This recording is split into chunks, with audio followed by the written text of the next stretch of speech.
As the leader of the Booner Path, I lead from the front. All right, boys. Lock in. It's our core foundation, man. Grit. I'm fired up. I'm fired the up, boys. It's pumping right now. It's got my juices pumping, boys.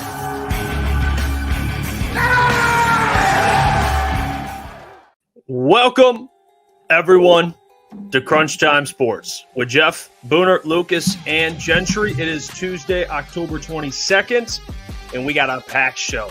Absolutely packed show. Jameson Williams suspended. We have an update from Maxx Crosby because he addressed the trade rumors on his podcast. So we finally get to hear from him. Crazy. And, it was very interesting. Clip. We'll play that later. And we have our top 10 today. So we're going to see what that looks like for the fellas. But how are we feeling, boys? Feel good. Tuesday, Victory Tuesday, victory all week, baby. A lot of stuff happening today. Obviously, the Jameson Williams news, that's interesting, and that's kind of crazy for that just to come out of nowhere.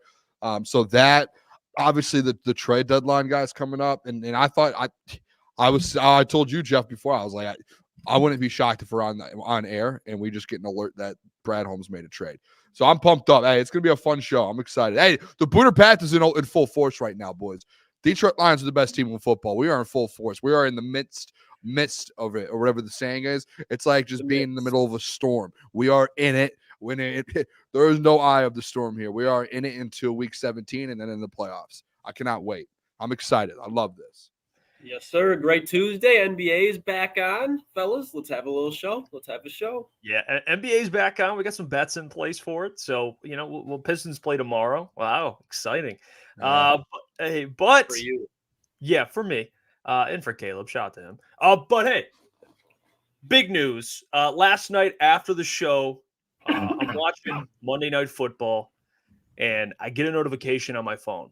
And Jameson Williams, it was announced he's been suspended. I don't know. The NFL hasn't really confirmed it, so we don't have like the actual NFL. Or we just hear from Eric Woodyard, who covers the Lions for ESPN, does a great job, and he was in touch with JMO directly. And JMO commented on it and basically said, hey, just got to take it on the chin. Can't wait to get back with my brothers. It's a 2-game suspension, which I'll pull up the graphics so you guys can see it.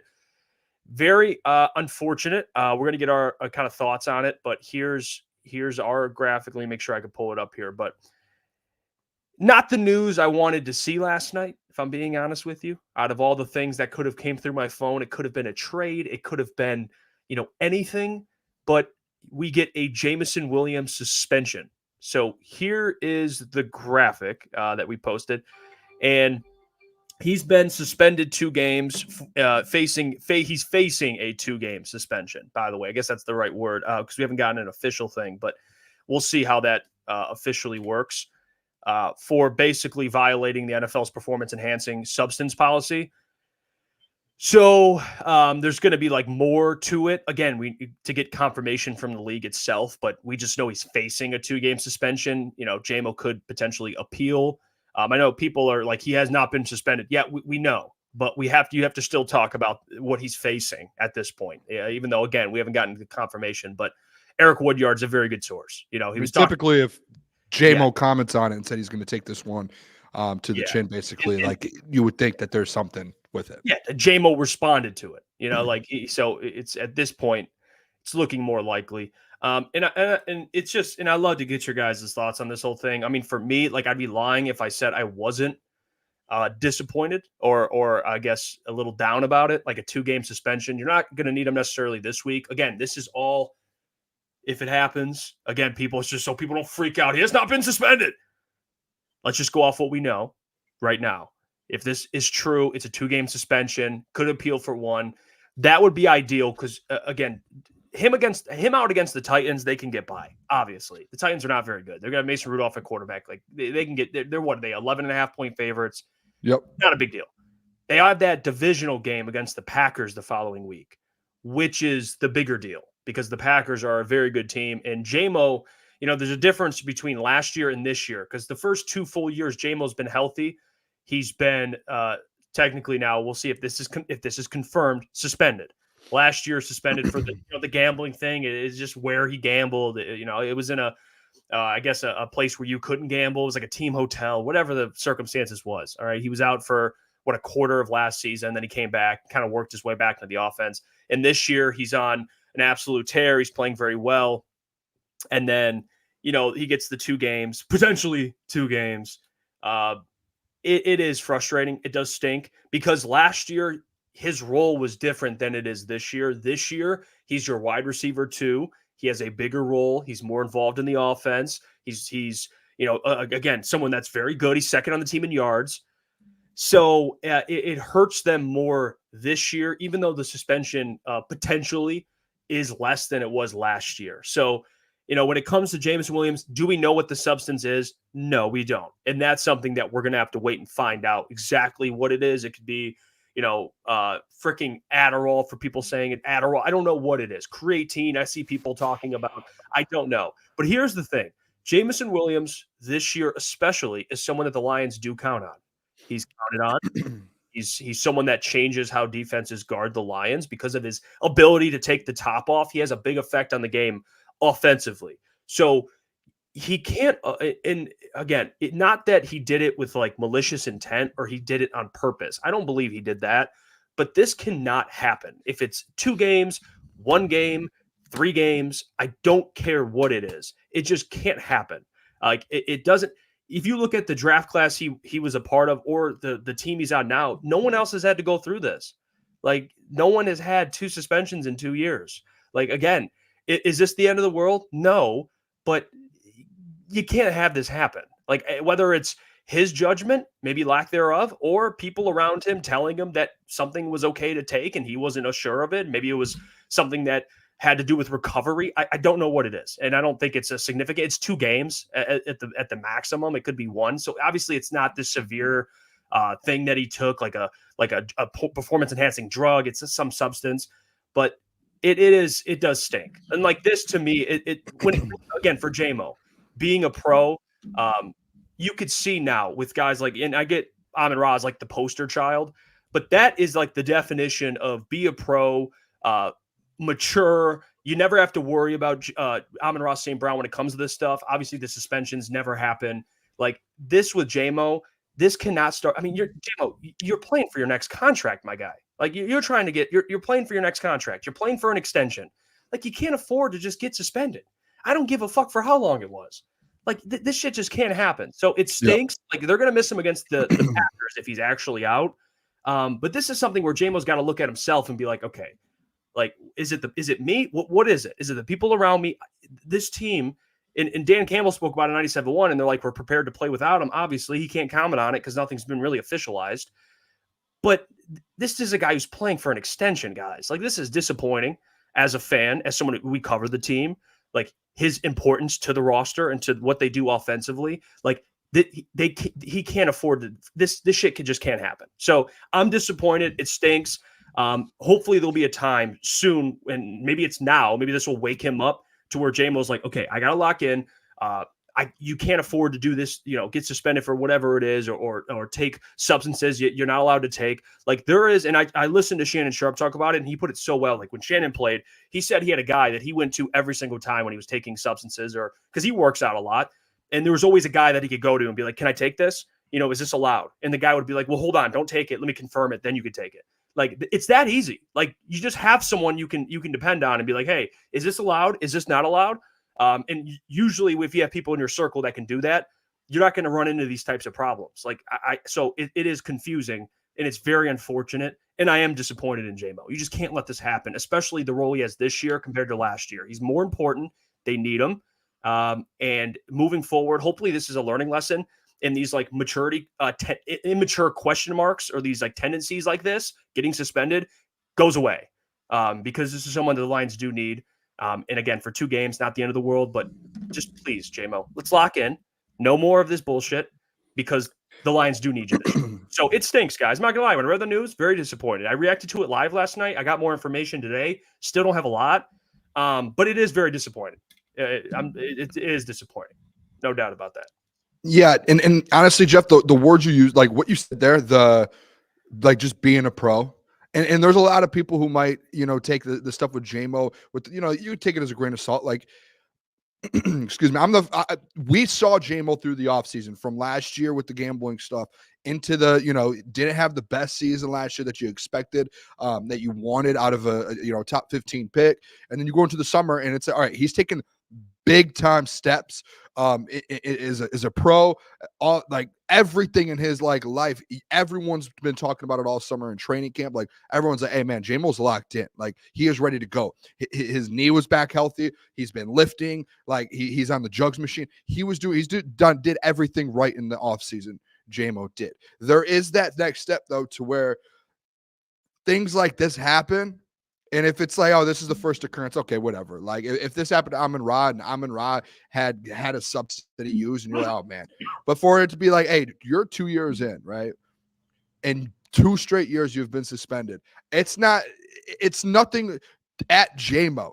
But for me, it's more so like as a pro, like in any field you're in, you have to be a pro at your job. And if like the substance situation, you have to be able to have someone around you, or if you take a certain medicine, or you have this, or you have that, like just like Shannon Sharp said, you have to have someone in your circle to be able to say, nope, that's good. Or get a medicine approved through the Detroit Lions. If you're getting something, get a new supplement that you have for working out approved through the Detroit Lions. I'm sure they all guys. When was the last time we saw a Detroit Lion the last couple of years get this? I don't think we have. So they obviously have someone in the building with the Detroit Lions where you're able to take stuff and say, hey, is this approved? When I was at Saginaw Valley State, we had someone, a Division II school. We had someone you could take different things to, the strength coach, a trainer. We had specific people you could tell, hey, if you have this, because the NCAA test for different supplements, not just performance enhancing things, but different supplements that you're not allowed to take. There's a book of things. If you have any questions, bring it to a trainer. That's all it is. You have to be it's like taking that step in your career, being a pro, because at the end of the day, guys, how many players are on the NFL? Jeff, I think I said this to you. 90% players that play in the NFL, none of them ever get suspended in their career, I'm sure. And to have back-to-back years to where you're missing games. And the only thing that gets me with this, just kind of being teammates and that, I don't care if it's the Tennessee Titans, the Jags, the Colts. I don't care. You're letting your team down missing football games. And if you want to sit there and say, oh, well, Jamo's fine. Guys, I'll tell you what, Jamo's probably the first one to be like, I can't be doing this. I can't do that. I have to be better. And Jamo's the first one. And Dan's going to be like, what are we doing here? We can't have these things. That's why it's accountability at the end of the day. I'm sure Jamo's taking full accountability. Dan's taking full accountability. Everyone in that building's taking full accountability. But you can't have, guys, he's your wide receiver too. I don't care what you're in the NFL. Every game, I don't care if you're an 11.5 point favorite. It's a one possession game every game in the NFL. And you're playing for an NFC North. You have in 2 weeks a team that's 5-2 as well, or whatever their record is, that you're going on the road and you're going to be out with your wide receiver too, potentially. That hurts. I don't care if you think you can win without him. What happens? It's good right now until you go into Green Bay and get beat because you don't have your wide receiver too. And then you look back at it and then you're going to start being like, oh, what happened? You have to, it's just accountability. That's all it is, guys. Yeah. And to me, the biggest thing with this, and Jeff, I told you this, it's not a shot at Jamo. If this was happening to another player or anything, I am the biggest supporter of Jamo all training camp. You guys can go look at tweets throughout training camp of me tweeting out and being like, Jamo looks unstoppable. This guy is on a different level. I put videos out of him in press conferences being like, hey, he is a different level. He his maturity is on a different level. Coaches have talked about that. Amon-Ra's talked about that. This man, Jamo, has set himself up for so much success coming off the ACL and the knee injury, and then off the gambling suspension and the rough second year. He has set himself up for success, and he has started the season so well. You cannot have these setbacks. You can't. And I don't know if it's going to end up being a suspension, because Dan, with the wording he used was if it does, maybe it doesn't. But to even be in the situation, you just have to me, guys, it just comes to the end of the day. You have to find a way to be a pro in these situations. No one on your team has had an issue with supplements. Just if you question something, get it looked at. You cannot get in these positions of being suspended. All around your circle. If you need to hire a chef, It's just like with the lean. Like he hired a chef, and he's like, all right, now I'm back. I'm in shape. Like that's part of being a pro and getting to that next level as a professional athlete, especially in the NFL, playing at an All-Pro, Pro Bowl level. As Aleem knew, hey, for me to be successful here, I have to get a chef, and I have to start eating better, and I have to get my body right. Guess what? He put the people around him to do that.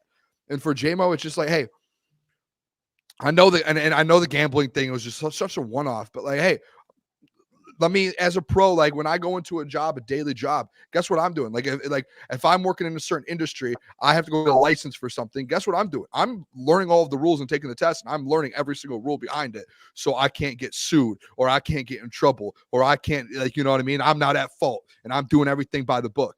It's the same thing, and like, you're getting paid millions of dollars. You have to know, like, hey, these are the gambling rules. This is the supplement rules. If I need a supplement question, I have to be able to answer. That's all it comes down to, guys, because there's just like such a small amount of players in the NFL that get hit with supplement. Like it's such a little thing to where it's like there's no reason to waste 2 games of your career on that. And you know what? I'll say this too. Jeff, I texted you this morning. This isn't me saying what JMO did was right, because you guys, I just said how I felt, that you have to be a pro and be able to not have these situations.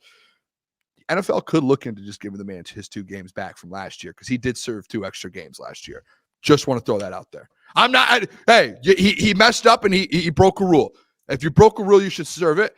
Again, last year he served 2 extra games for the gambling suspension. Maybe they should look at that and be like, all right, he served those 2 games last year. Hey, Roger Goodell, give the man you owe him 2 games at the end of the day. Go give the man his games back. But still, hey, we can't have this, especially when we're on the Booner path to going for a Super Bowl. You can't have hiccups, man. Come on. I mean, fellas, very well put. But when I saw the notification, first it was from ESPN. I was like, oh, Detroit Lions. And it was to Jeff's point. I was like, oh, Brad Holmes traded for somebody. Then I saw it was Jameson Williams. I was like, oh, J-Mo got hurt. I was like, something happened. J-Mo's hurt again. God damn it. And then I see J-Mo suspended for PD, PS, whatever it was. Yeah. And it's like 2 games. Like, oh, that's it? DeAndre Hopkins got 6 games. Will Fuller got 6 games. I'm sorry, fellas. I like what you guys were saying was right. He needs to be pro, but I simply do not care, because Jameson Williams knows he fucked up. The coaches are going to get on Jameson Williams and tell him, you fucked up. This isn't going to happen again. I think the Detroit Lions, we all can admit, is the best offense in the NFL. So for these 2 games, Jameson Williams had 1 catch for -4 yards last week, and they still won that game. And they played arguably the hottest team in football outside of the Kansas City Chiefs. Now, Jameson Williams' impact on the field, as far as stretching the field just by being on the field, is obviously there. But the Tennessee Titans, without Jameson Williams, you're winning that game. You should at least. And same thing with the Green Bay Packers, because the Minnesota Vikings went into Lambeau and they beat the Packers. Now, the Detroit Lions, the team who went into Minnesota and beat them even without Aiden Hutchinson, by that time, hopefully you have another defensive end, and you're still not stopping Jahmyr Gibbs, David Montgomery, Amon-Ra St. Brown, and this offensive line with Jared Goff behind it. So, does this suck? Is it unfortunate? Yeah, kind of. But when it's week 14, week 15, week 16, we are not going to be thinking about it. So that's why I'm not looking too much into it. I don't put too much thought into it, because it is what it is. Like, the gambling thing was just a one-off situation. And at the end of the day, Rashee Rice is crashing cars, walking away, and he's not getting suspended, but people aren't even talking about that. If you think people are going to talk about Jameson Williams pissing dirty, and it's not even a drug or a steroid, it's probably a reactive substance to help him heal, like, no one cares. No one cares. Like, at least in my opinion, no one should put too much thought into it. I think if you watch Jameson Williams on the field and in the locker room in his interviews, he's exactly what you want for this team in a culture, and as far as a culture fit. 2 games are going to get sucked, but we see what Tim Patrick can do stretching the field, and we saw what Khalif Raymond looked like last week. So the Lions will be just fine. At least they should be. If Jameson Williams cost you a game, that's a problem, in my opinion, because of the way that this offense is. And here's the thing, and I get, like, it, or if we're going to all agree, can they still win these next 2 games without him? Of course. Like, that's not, and I get that was your point. The thing you brought up that I don't agree with, and this is why it matters more for Jameson Williams, is DeAndre Hopkins was suspended for like 6 games for, I think that was PEDs. I think PEDs, yeah, that was different. At that time, he was a 5-time Pro Bowler. Like, you know what I mean? Like, Jameson Williams, first 2 years in the league playing, he's been suspended both times. Like, I don't care if it was for a game. Like, that's why it's not the same. Like, D-Hop, if J-Mo was a 5-time Pro Bowler and had, 5,000-6,000 yard seasons and he got a 2-game suspension, I'm with you. It's like, okay, Long term, will we care? No, but like it's different because he's injured his first year. Everyone accepted it. Number 2, and then second year, the gambling thing. Okay, you said one off. I agreed, one off. Oh wait, no, it's not. He's suspended again.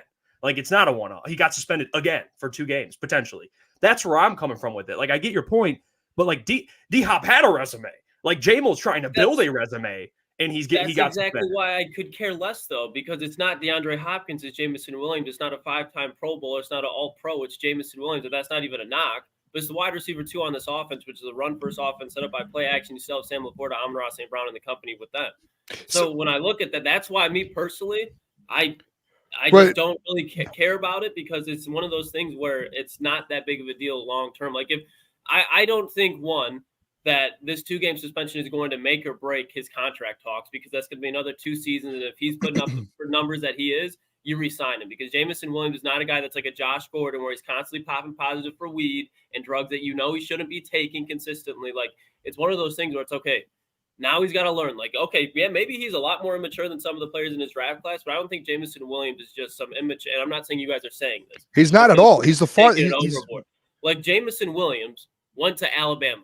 That is not the easiest school to get into. Jameson Williams is understanding Ben Johnson's playbook. He's a smart individual, okay? Like, I understand he's not the most mature, but he's somebody that I have full confidence in learning from this. So, I'm not stressing it that much. That's my only thing. It's not like Klotz. If this was Amon-Ra St. Brown, Jared Goff, Penei Sewell, I'd be like, what the fuck? But it's not. It's a wide receiver, too, in a league where right now everybody's beat up. I'm looking at it like an injury almost. Klotz, I think you're looking at it, and this is where I'm like, there's 2 sides of it for me to where I've been looking at it today. I think the side of like, yeah, maybe you don't stress it out because you have the weapons. I don't think that's the point of anything with the suspension and anything with it. I think it's the fact that it's the second time in 2 years. And I think Jameson Williams is an outstanding person. Like what he's done with his career and going through everything he has over the offseason and training camp, it's just more so like you can't put your team in this position. You can't put yourself in these positions. Like that's what it is. Like guess what, Klotz? Like it has nothing to do with on-field play now because I'm pretty sure, and I don't know the full details on it, but I've seen on Twitter now that when you get suspended and there's these different things like your contract, like your extensions, things change. This isn't me saying I don't want them to extend because I would love for Jameson Williams to play at the level he was the first 5 weeks and him to get extended in Detroit. I want him to be in Detroit with Amon-Ra on this offense for years. I'm talking about when it comes to, hey, we sit down with your agent and NFL rules comes around and they say, hey, now this is what your max is because you've been suspended and there's this. Like there are rules behind all this. This has nothing to do with like, oh, we're going to be fine the next 2 weeks. Like you said, even with that though, like Klotz, you said, it's not a big deal until it is. Like, yeah, what happens if you do drop the Packers game?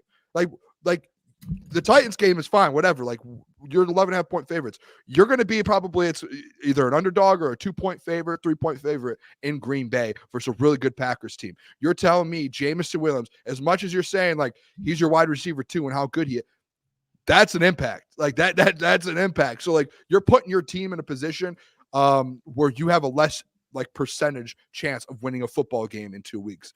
In a game that's going to matter, whether it's the 1 seed, winning the NFC North, dropping that game. Like that's a big, we talk about how big these divisional games are. That's a big time game. And whether it was a mistake you meant or you didn't mean, like in our business here with Crunch Time Sports, this is a business for us. If I make a mistake that costs us a ton of money and I do it like it's like the first time it's like, all right, Boone, like, hey man, you cost us this money. Let's figure this thing out. Like on a professional level, like, hey, and then I do it again, like within a year, and like, hey, you just cost us another $20,000, Booner.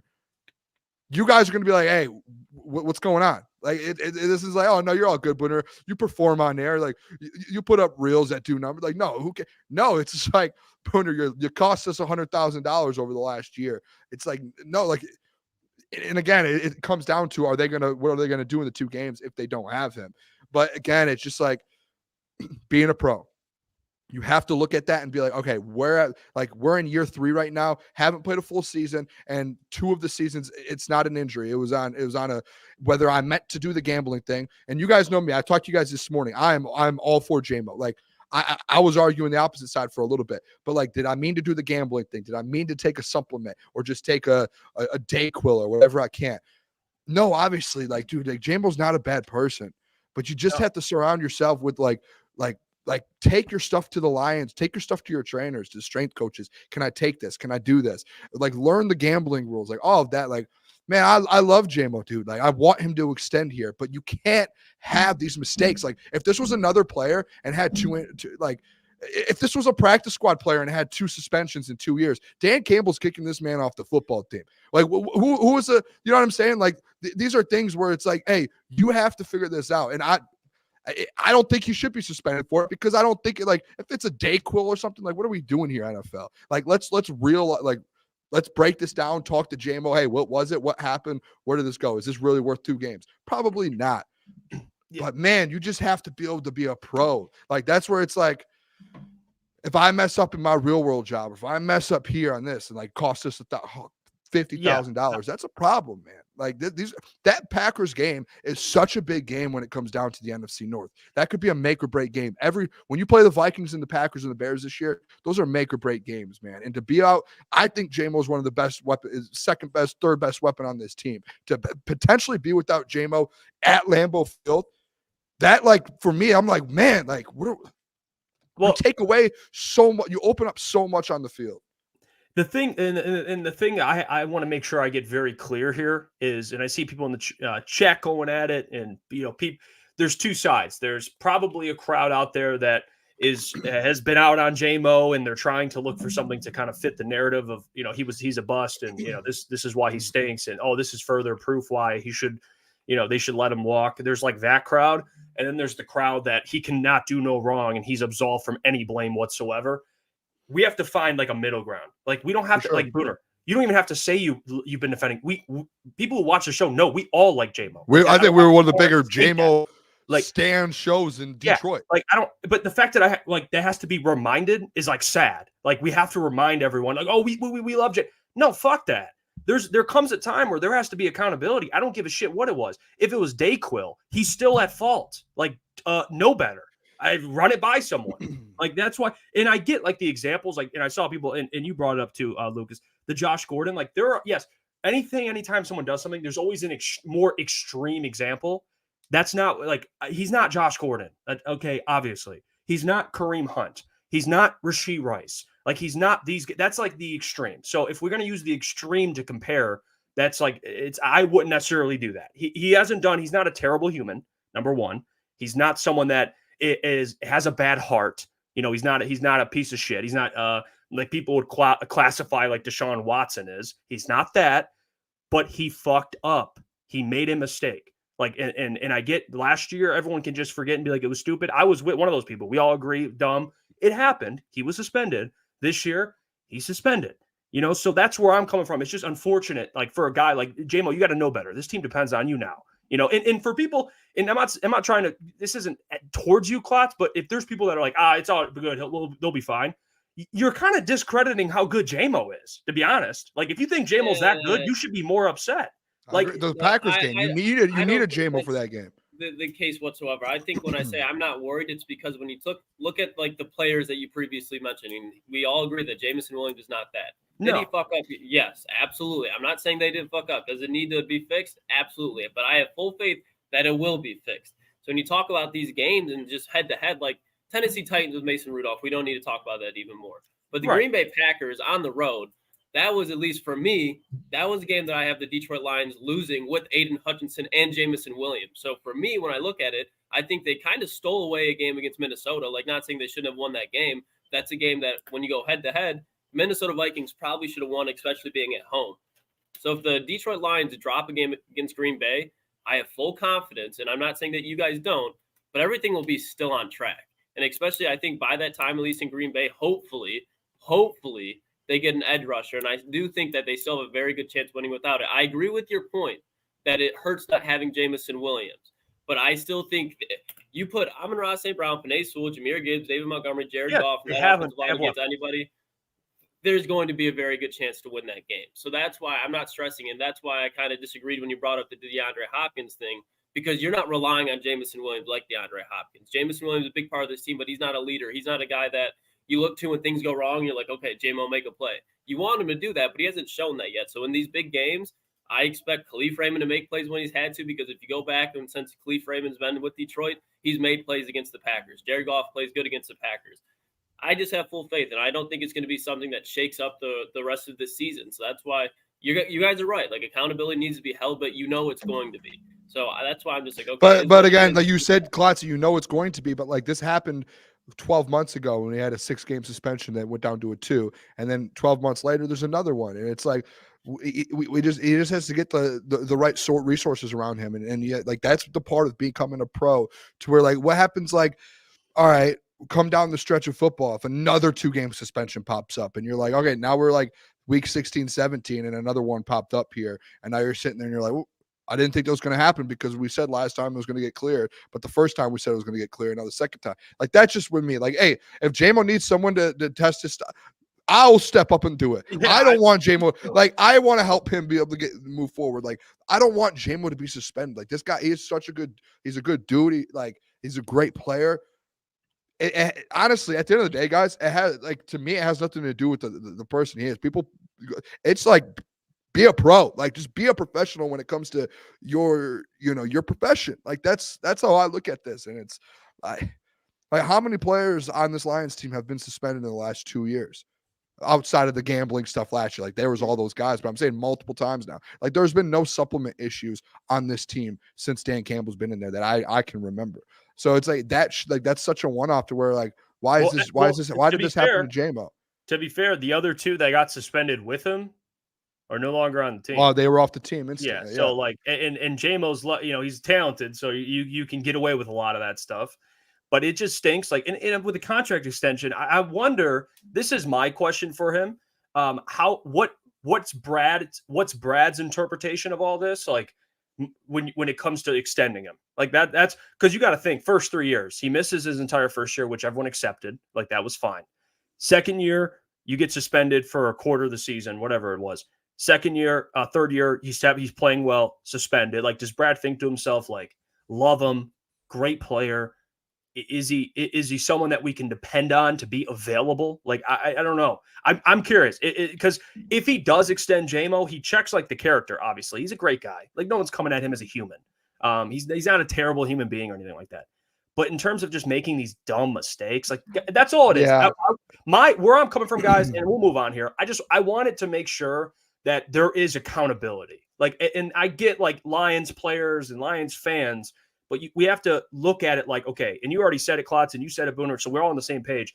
There has to be a level of accountability. Like, you can't just absolve him of all blame because it's JMO and we love him. Like that if he fucked up, accountability. Like, he's at fault. He already came out and said, like, I'm going to have to take it on the chin. Like, he obviously understands that. But as long as we agree in the chat, I know people are probably throwing out extremes. Both like, ways, you guys, yeah. People love to take on JMO. No one's turning. At least we are turning on JMO. We're stating that it is disappointing, and as long as there is accountability that we all kind of agree that has to be kind of had here, then we're good. Hopefully, two things. 2 games. We never see the suspension. A suspension. I don't care how long it is. Again, it's over after this. Hopefully. Yeah, 2 key things. I think the accountability, again, it's I just give the example of, like, with our show. Like, if I messed up and put us a bunch of thousands of dollars in the hole, or you did something with our thing, and multiple times, it's like, yeah, I got to take accountability at the end of the day.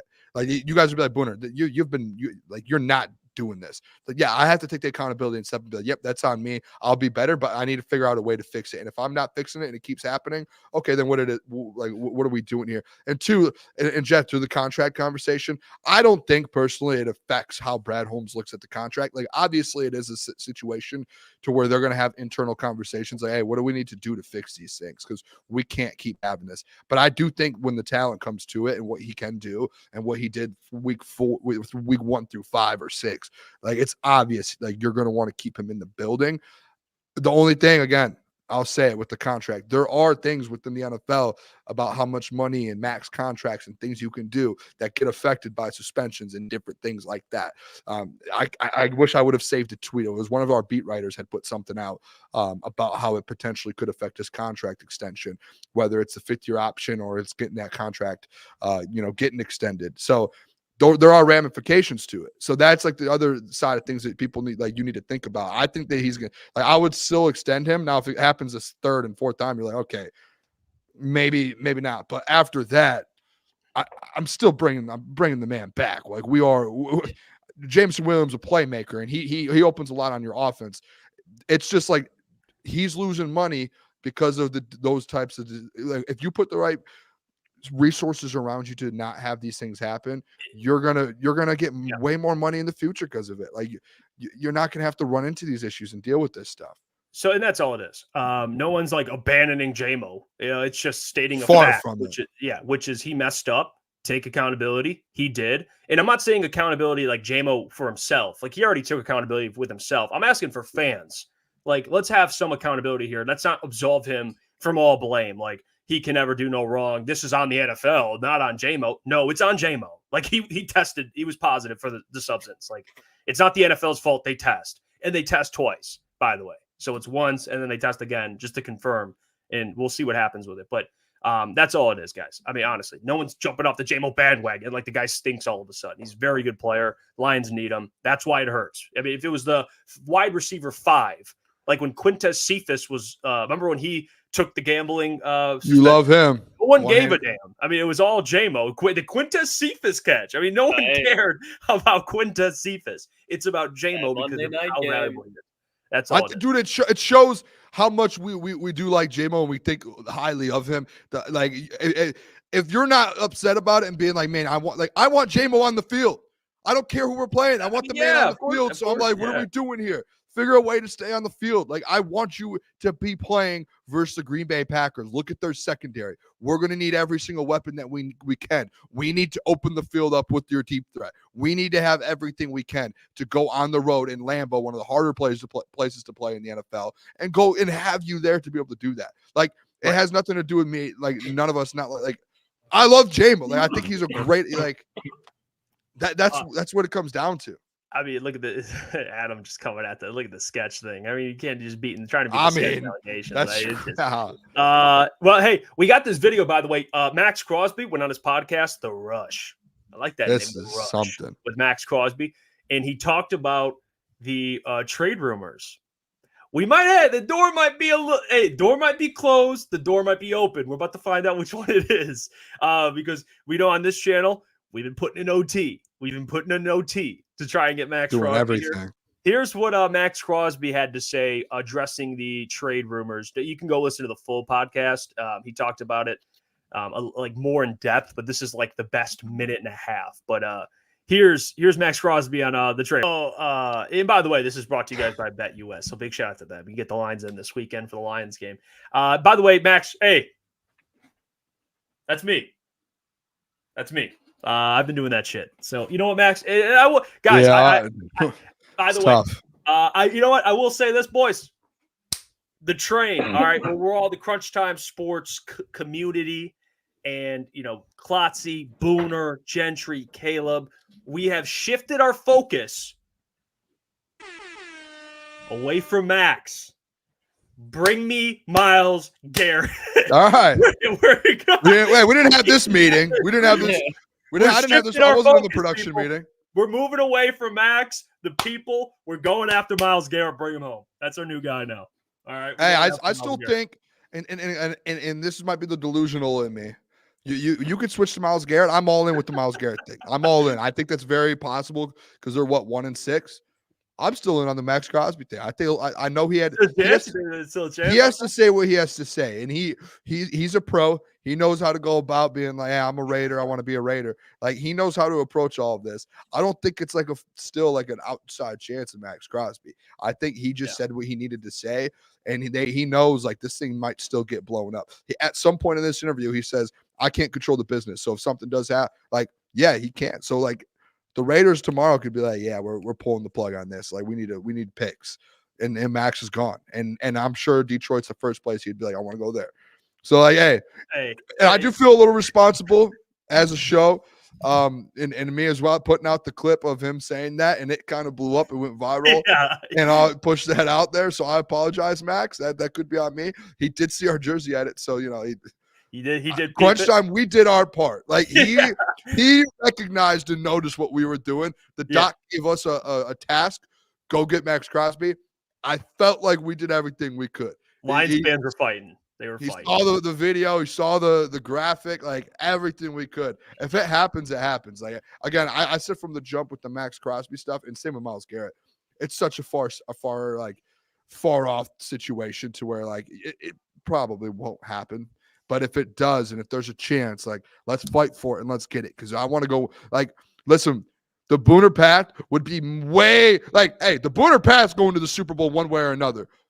But to give us the biggest chance, bring me Maxx Crosby. Give me a Myles Garrett, because that's where the Booner path. We start looking around, and there's beautiful flowers on the path. It is cleaned up. There's no potholes. No potholes. There's no potholes on the Booner path if one of those two guys is here. So I'm all in. Myles Garrett thing seems very, very possible, though. I'm starting to see a lot of stuff on that, and I'm like, we might see Myles Garrett in the Honolulu Blue in the next couple weeks. I hope either Myles or Max, but Max is lying to himself. Max in that video of the podcast was a guy who basically sounded like he got caught cheating on his girlfriend. He had to give the reasoning of why he did not cheat on his girlfriend. When you look at him, like if you're Maxx Crosby, like let's all put ourselves in Maxx Crosby's shoes. You're playing for the Las Vegas Raiders right now with Antonio Pierce as your head coach, Aiden O'Connell as your quarterback, and Jacoby Myers as your wide receiver one, on top of the fact you have nobody besides Jack Jones in the secondary to support you. You can be traded to your hometown team, making the same amount of money, and to go win a Super Bowl. So Maxx Crosby, I understand he wants to be a Raider as of right now because that's the team that drafted him in the fourth round. They took the flyer on him, and it panned out. But Maxx Crosby does not want to be a Raider. When you can be going chasing a Super Bowl like that, there is no way that he wants to stay in Vegas. Same thing with like Myles Garrett right now, but I think there's way more of a link for Maxx Crosby to Detroit than Myles Garrett. But to your boys' point, like I'd take either of them, but I do not think that like the Maxx Crosby thing has changed as far as Brad Holmes trying to get him, or the likelihood whether it's there or not because of that clip. Like I think everything still stands. It's still live. I mean, it's still live. I think he is under contract. He can't come out. I mean, he'd have to like speak directly to like ownership and be like, hey, I want to be traded. I do give him a lot of credit. I mentioned this in the video. There are athletes that are okay with being legends in their respective cities for their respective teams and not really amounting to anything. And they want to win where they are, which, by the way, that is more old school. Like that's like Dirk Nowitzki, or that's like Kobe Bryant, or that's like some of these legends that don't want to leave and they want to stay where they are. Like that stuff I completely understand. But Dirk won a ring. Kobe won a couple of rings. Like Maxx Crosby, you're not winning a ring there. I'm sorry. I don't know if you can see that given where the Raiders are going. I mean, they're on like a 3-game losing streak, and they're probably going to rattle off like 3 or 4 more losses here. So if you want to stay with the Raiders and continue to lose, that is your prerogative. Maybe he's happy being there. He wants to, or to Klotzy's point, maybe he's just capping a little bit. I mean, Shift God, he's Damian Lillard, and even Damian ended up leaving at some point. At some point, Dame's like, all right, this got to a point. I can only take so much. You only could take it for so long. Pause. Where you have to be like, you know what? I'm sick of this. I want to get traded. And to be honest, Myles Garrett, it would be less of a cap hit. I mean, I will say. I think he's crazy to think about. Yeah, he signed a 5-year, 125 with the Browns. So it's like, I think the next 3 years, like this year he's making 20, next year he's making 19, almost 20 basically, and the next year he's making 20. So Maxx Crosby's like high 20s, like 28, 29 million. So he's a little cheaper in terms of the cap hit. Now the price will be expensive. I mean, you're going to pay multiple first-round picks for him, but. Yeah. Yeah, it is unfortunate. I mean, he did see a lot of it. He said he was seeing jersey swaps from the Falcons. I mean, it's not just the Lions. There's like a bunch of teams that wanted Bears fans. But the only way you're going to get him is if he asks out. And based on his response, it doesn't look like he's going to ask out. So I do respect. Raiders will not trade him if he does not ask out. I just don't. I respect Maxx Crosby, like for him to be that loyal. Like I fully do respect him. Like I do like Max, like to that point to where it's like, dude, like. It was the same thing with Dame for so long, and Dame waited so long into his career to ask out. Like he literally like he stuck it out to where it was like, dude, you probably could have asked out 5 years ago and no one would have been mad. And I think it's the same thing with Max. Like I don't think guys, and I've seen Raiders fans in comment sections. I don't think Raiders fans would be mad. Like Raiders fans are in there and like, yeah, like let this man go win a champion. Let him let his talent let him be like great. explode, man. Like there's no reason for him to be just like chained down the way he is right now. And I think even like Raiders fans notice it. Everyone's noticing it, how bad that organization is right now. Now he's gonna have to go through another rebuild. Like it's just such a ask out now. Like don't wait too late. Like he said in this whole conversation, he was like, I just want to win a championship. It's like I hate to say it to you, Max, but like probably not doing it in Vegas over the next 4 or 5 years. Like you're probably, if there's a chance in Vegas, it's going to be like a 6-year type of deal. 7, like it's a long time. And like I don't know where your career. I think his career is going to be very, very good, but that's a long time down the line for Maxx Crosby. So like come to Detroit. Why not? You don't want that. I say you don't want that Larry Fitzgerald route. And Larry Fitz even got to the Super Bowl. He got there. I mean, because he was in the league for damn near like 20 years. 20 years. Didn't get one. Not one. Could you imagine if he was like, you know what, towards the later end, he's like, I am tired of catching passes from age Carson Palmer. Let me go to New England real quick and get a ring. And like Larry Fitzgerald and Tom Brady. Like, go do that. Everybody wants to see. I mean, and you got to think too, like Maxx Crosby grew up here. He saw Kelvin be as great as he is, and they didn't amount to anything. But Kelvin is like the influence he's had on Lions fans. Like Barry, they accomplished. I mean, that was their last playoff win, and they had the NFC Championship appearance. But Kelvin is like my GOAT of like athletes that I got a couple guys in that tier that I do respect and I'm a big fan of. Kelvin's up there.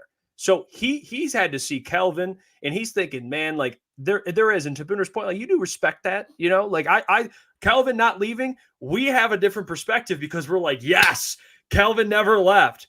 But there's probably other fans of other teams like, dude, he just stayed there. Like the loyalty with this guy, like impressive, and he retired early actually. But I guess he saw that firsthand. Maybe there is a part of Maxx Crosby where he wants to retire a Raider and be like the biggest. Like he's beloved in that city. You know, like when people go to Raiders games, they're like, "Where's Maxx Crosby?" Like they're not going, "Where's Gardner Minshew at?" You know, like where's Aiden O'Connell at? Where's Michael Mayer? Where's Brock Bowers probably now? It's all Maxx Crosby. It was Devontae Adams and Maxx Crosby. Now it's just Maxx Crosby. You know, like he's and even Mark Royal says Calvin asked to be traded before he retired, and it even got to a point where Calvin was like, "Dude, I'm fed up. Like I'm fed up with this." Maybe Max gets to that point in later years, like he hits free agency. We'll see if he resigns. But now it looks like he's comfortable just being a legend in that city for that team. Let him go rebuild. Let him get Cam Ward in the draft, Shedeur Sanders, whoever they want. Let him rebuild the roster. And Max, in the meantime, while they do that, go win a ring. Then after you win a ring, go back to Vegas. Go back to Vegas. Do that. Like I saw somebody in the comments, like do the Charles Woodson. Do that. Go win a ring in Green Bay, come back and retire a Raider. Don't do the ring in Green Bay, though. Do the ring in Detroit. There you go. I mean, and we'll see. I mean, now you're seeing these types of graphics where, shout out Detroit Times, but the Lions have shown interest in pass rusher Zadarius Smith. It's looking more and more likely. I mean, this is Stainbrook, who's a Cleveland Browns insider and reporter, and he's done some pretty good work. So it's pretty trusted source, by the way. They obviously have moved, and maybe they should inquire about both of those edges. Yeah, maybe not just Zadarius Smith. Just be like, hey, let me talk to you for a second. What are you doing with Myles Garrett? Do you let him rot too, or what's going on with that? You know, what do we Max? And by the way, just like Max, Myles Garrett, even though they made the playoffs and had some success, by the way, is this Roman's swap? It is. Did he tag him? I do not. Is that wrong? I don't think that's Roman. I think that's his new brand. I could be wrong. Roman, you better comment in here. Roman. It looks like a Romanesque. It's from a Roman theme. Like they looked at Roman, they're like, I want to do that. Oh, it is. And they didn't even. It is. All right. Is that Roman's new? Yeah. Oh, okay. Well, hey, I see you. Let's go. No. You give you tag him. I see Roman. I'm not talking about I see Roman. All right, Detroit Times still love you, but give that man some credit here. We gotta. I'll make sure we stick it for our guy Roman here. But I didn't know Roman. I didn't know you had a new account. Yeah, the guy just had. Man. I mean, he's just a brand. You know, he's a brand guy. He got different brands. He's just cooking. Honestly, don't be honest. I saw the edit. I didn't post it because I didn't think it was Roman. So I was like, I only post Roman edits. That's all I do. I saw that new logo. I didn't know he had a new logo. This is new breaking news for me. Booner. Yes, Breaking news for me. I would have posted it and then given Roman the credit. I had no clue. Yep. Even there's yeah. Okay. I mean, he's got multiple. Dude, he's cooking. I mean, I just followed his new page. It's the Roman Empire, the palace that Roman's currently in now. But yeah, I'm okay, guys. I don't know if Zadarius Smith will solve all the issues, but Myles Garrett would. That's where I'm at. So we're shifting focus. Maxx Crosby, hey, we tried our best. Lions fans tried their best. If you go to this podcast, by the way, probably half the comments are Lions fans still trying to get them. Love it. Hey, don't stop. Now we're going to Myles Garrett. All right, that is who. And now all Lions fans start piling in on his social media. I'll tag, and I know Easy posted his agent's email, which is I saw that. Crazy work, by the way, by Easy posting his agent's email, which you can actually reach out to. Get this man to Detroit. But yeah, we'll agent has to switch the email for sure. The agent's like, oh, what's going on here? It's like this is unbelievable. The agent's like, let's just get this deal done to Detroit now. I can't handle this anymore. Got Booner blowing him up at 2 a.m. I give permission to the Booner Path Army. All of you in the chat right now, go to Easy's Twitter page. Go find that email and go say, hey, get Myles Garrett on the Booner Path in Detroit for a Super Bowl. Bring him home. We should have 100 different people emailing him saying, hey, the Booner Path for a Super Bowl. Get this man in Detroit right now. I just think it's funny. We talk about Zadarius Smith, all the names from Zadarius Smith to Myles Garrett to Harold Landry to Zach Allen, who some people bring up, Keon White in New England, Azeez Ojulari and the Giants. All these guys right now have 4 sacks. All of them. Every single one of them. So if you get one of these guys, they all have the same production. Now, obviously, Myles Garrett a tier of his own, but none of these guys, I thought Zadarius Smith would probably only have 2 sacks right now. For him to have 4, I understand that he does have Myles Garrett, but anything helps. So if you can get one of those guys, come on now, Brad, pick up the phone, baby. Hey, Klotz, come around to my side, Klotzy. Just get something in here to help this defense. I've always been on that side. Let's be real. 4 sacks would lead the team without Hutch. Which he does play with Myles Garrett. So you have to take that into account. He would be coming to Detroit. He wouldn't have an Aiden Hutchinson. He would play without him. But he'd still have Aleem, DJ Reader, a little sprinkle in a Josh Paschal. Just sprinkle a little Josh Paschal in there. I don't know if the fact that he's being included as the premier edge, maybe not the best, but still, if they get Zadarius, you're putting a Band-Aid on it. They're putting a Band-Aid on it. I don't know. Patch it up, man. You got to do what you got to do. Just patch it up. It's like a pop tire. It's like a pop, you get a tire. Hey, drive over a nail. You're just letting that nail kind of hang in there. It's a losing air a little bit, but maybe you take the nail, you just patch it up a little bit, you keep it rolling. All right, maybe you're not replacing the tire, but you're just patching it up, keeping it moving. That's all you're doing now, and that's what Zadarius Smith is. You're just a little patch. That's all it is. Now Maxx Crosby taking the wheel off, you're putting a new wheel. That's a new set of 4. You know what? Fuck it, you get new tires. Michelin tires right there. Yep, you get new tires all around, all new, state of the art. And same with Myles Garrett. So we'll see. I see Josh Uche. You're driving a new car at that point. Fuck it. Your whole team's looking different. Yeah, I see Josh Uche, Michigan man. He had one good year, a little flash in the pan. He hasn't really been the same since. He's more of he's not bad, though. He's not bad. Yeah, he'll take him. Yeah, he'll take him. But Jadeveon Clowney, I don't know how realistic. I haven't seen one thing about Jadeveon Clowney, so I think that dream's dead. No, I think a dream, but it was a suggestion. I'm sure there's been conversations. I'm sure. Maybe it's the one thing you don't expect. David is probably blocked on every NFL GM's line right now. You just can't call to Carolina. Nobody wants to do business with that man. I bet. Actually, I would disagree, Klotzy. I think everyone would want to absolutely fleece that man. That man's been fleeced a million times over his career in Carolina. I mean, you could get that man. You can go over there and say, "I'll give you a washing machine for a player," and he'd be like, "Oh, we would love an upgrade. We would love to upgrade the washing machine."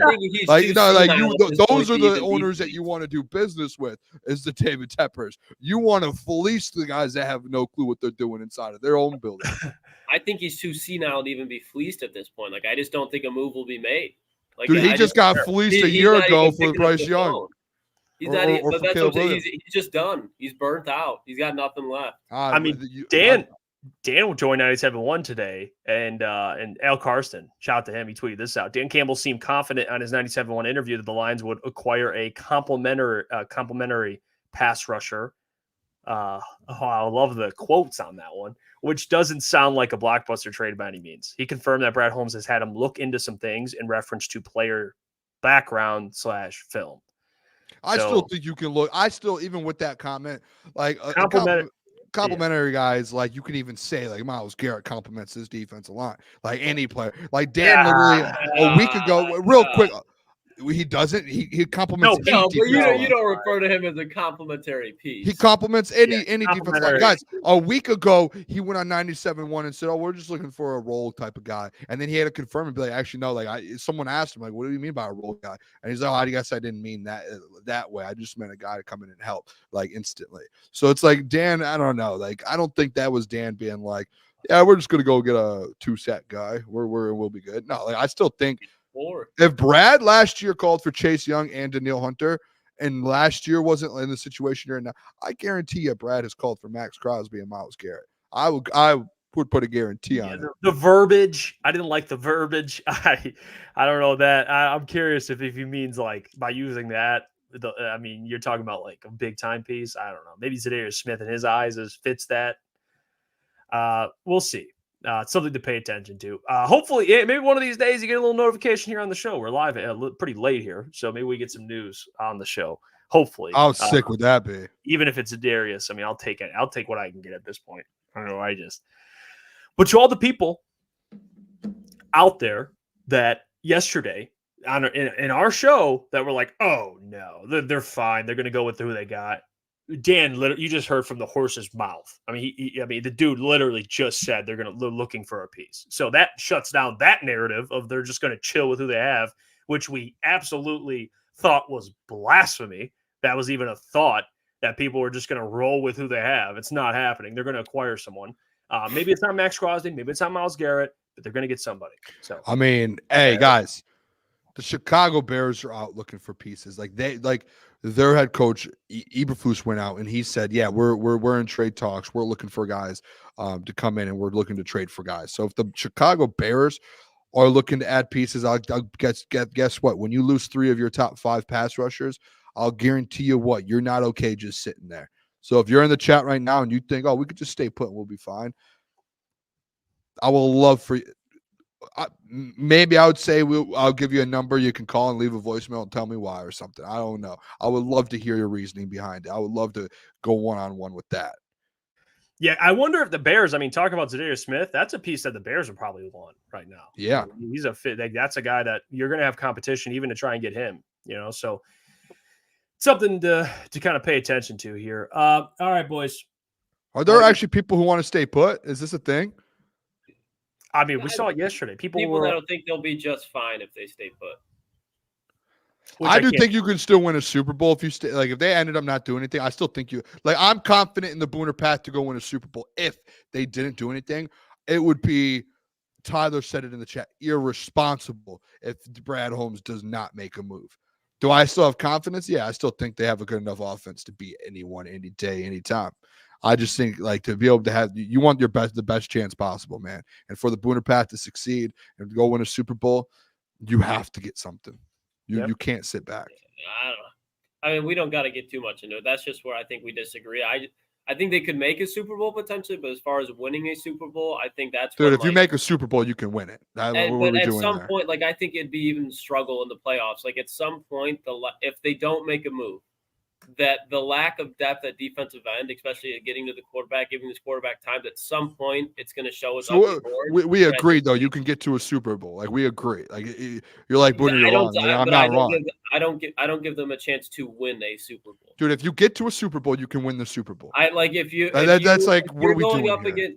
I think if you're going up against, because you have those 2 weeks going into the Super Bowl, if you're going up against an elite quarterback and with the elite offensive mind that has a solid defense enough to limit this offense a little bit, I don't give them a chance. I don't. If the Detroit Lions with Ben Johnson and the offense they have can get to a Super Bowl, they have a chance to win the Super Bowl. There's been time after time, if you look at Super Bowls, the better defense 9 times out of 10 Klotz, wins the Klotz, game. come on now. Like Look, if they get to a if Super Bowl, they're you going to can be go- in the game. They're going to have a They chance could be. to win it. But you're talking about the road through the NFC versus the road to the AFC. If the Lions were the AFC and they didn't address the defense, I agree, but you have to win one game. You don't have to go through the AFC. You have to win one game in the Super Bowl. The Lions could put a game plan together to figure out the pass rush, one game to win a Super Bowl. If they get to the Super Bowl, I don't care if you're 10-point underdogs. Gentry pulled the stat out the other day that it was like, what was it, Jeff? It was like this amount of teams that were this big of underdogs, like 3 of the 4 of them won. So it was like all these underdogs win Super Bowl. Like if you get to a Super Bowl, you have a chance to win the Super Bowl. You agree with me. There's no like Booner. You agree with me. Like if you're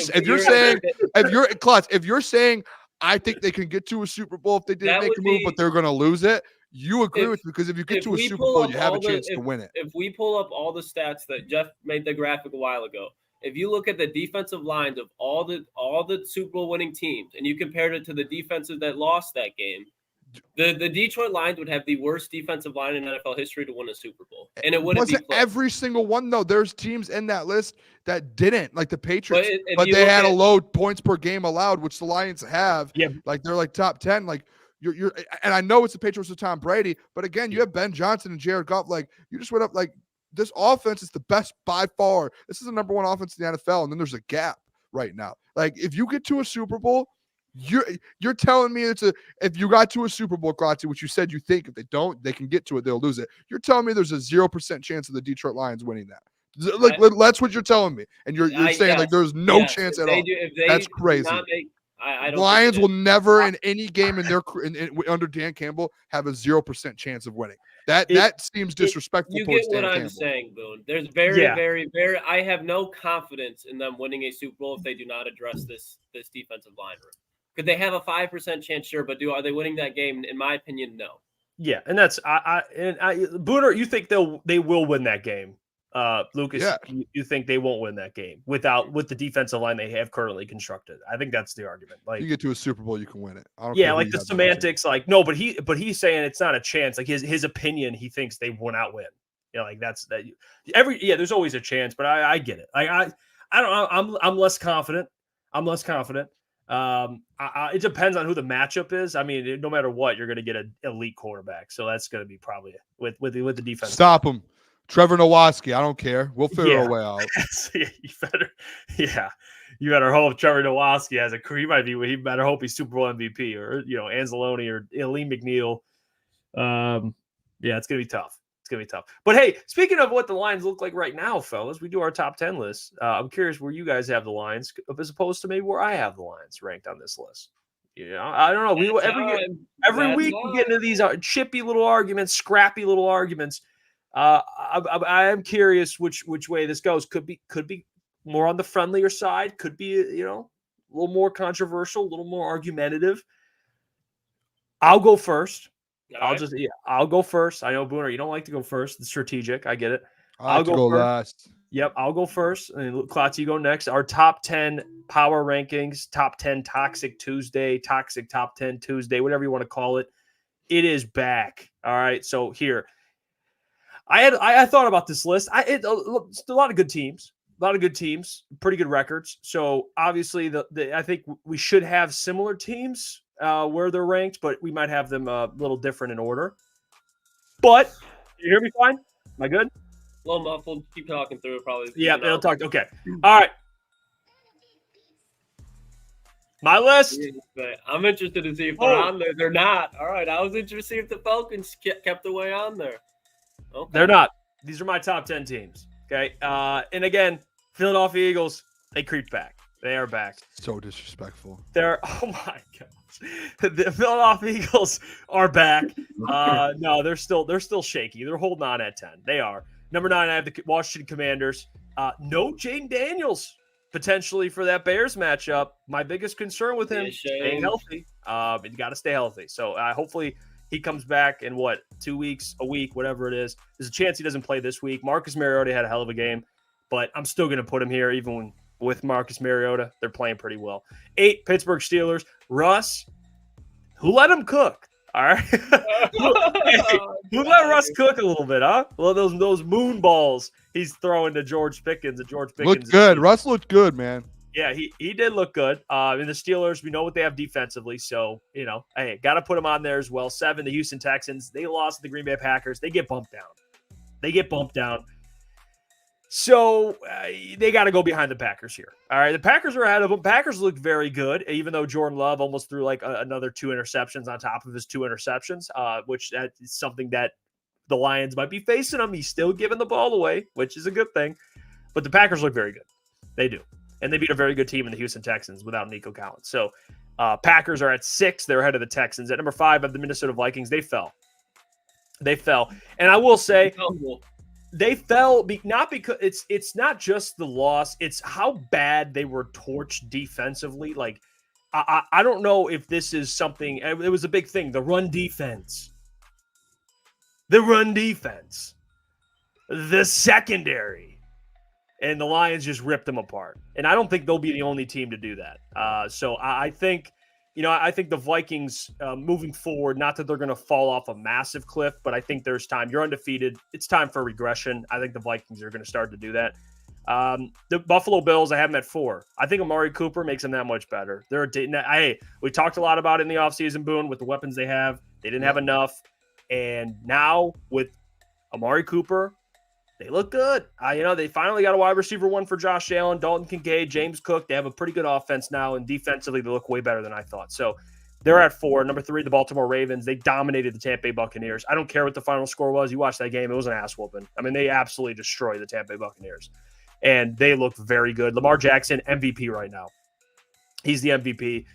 5 touchdown passes. He was on fire. And then Derrick Henry, could he be an MVP race? I mean, the dude is incredible, leading the league in rushing and touchdowns. So he's up there as well.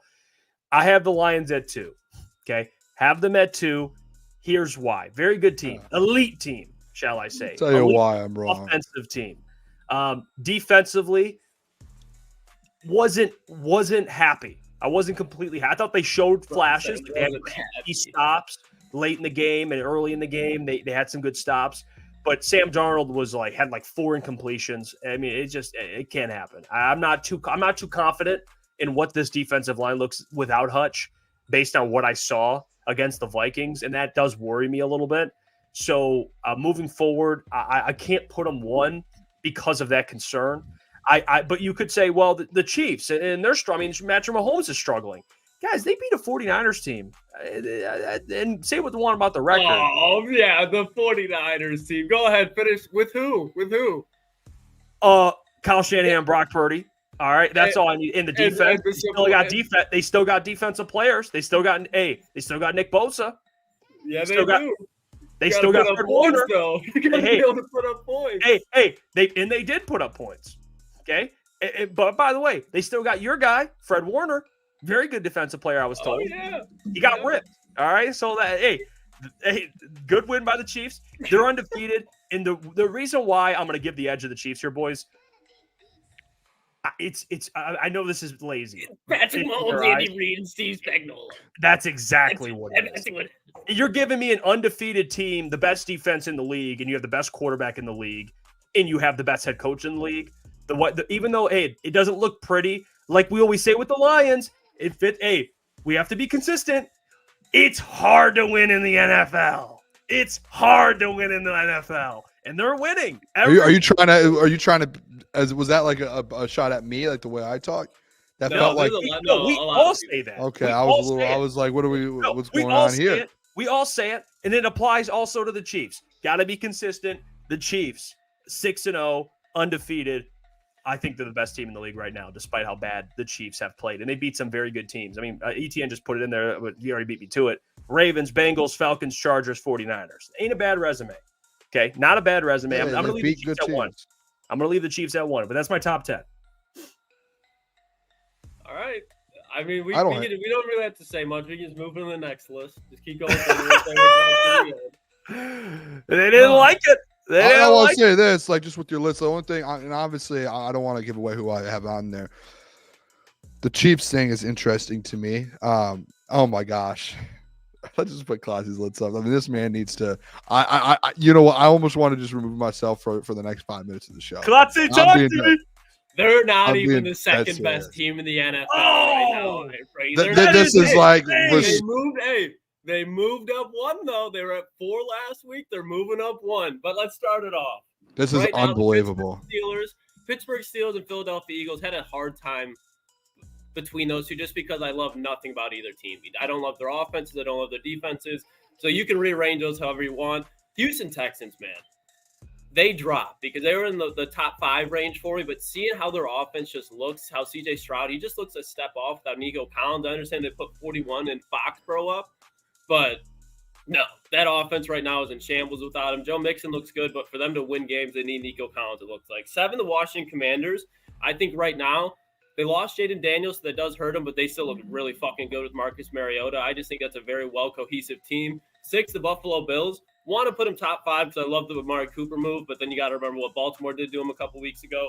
And then with the Baltimore and the Green Bay Packers, the differentiator for me is the defense. I think when you look at Green Bay, what they did to C.J. Stroud, how they look offensively, they're a top 3 offense. I understand that Baltimore is number 1, but Green Bay right now is playing better defensive ball. And when it comes to winning games, as far as making throws, if you would put a one game on the line, I trust Jordan Love to make more close NFL-level throws than Lamar Jackson, but Lamar Jackson's still playing great. Number 3, the Kansas City Chiefs. And here is why. When you look at the Detroit Lions, they're the number 1 team in the NFL, and they beat the Minnesota Vikings by 2. The one reason, and this is the only reason, when I look at Sunday, the Detroit Lions beat that Kansas City Chiefs team by at least a touchdown. They do. And I think when you look at Minnesota losing by 2, Minnesota, they're not the better team when you talk about the long run as a Super Bowl contender. But right now, when I look at that Chiefs team, it's just ugly. They keep winning, so I'm giving them credit. Like, they're a top 3 team in the NFL. But right now, with all the injuries and just how they're playing, I don't think they beat Detroit or Minnesota right now. But Lions, what they did going into Minnesota, it's hard to win in the NFL, Iafrate. And I think right now, Minnesota's a better team than the Kansas City Chiefs. If they were to play right now, the Minnesota Vikings would win that game just because they have more firepower offensively. And so that's why I rank it, fellas. That's why I rank it. Hey, I'll you know what, Klotzy?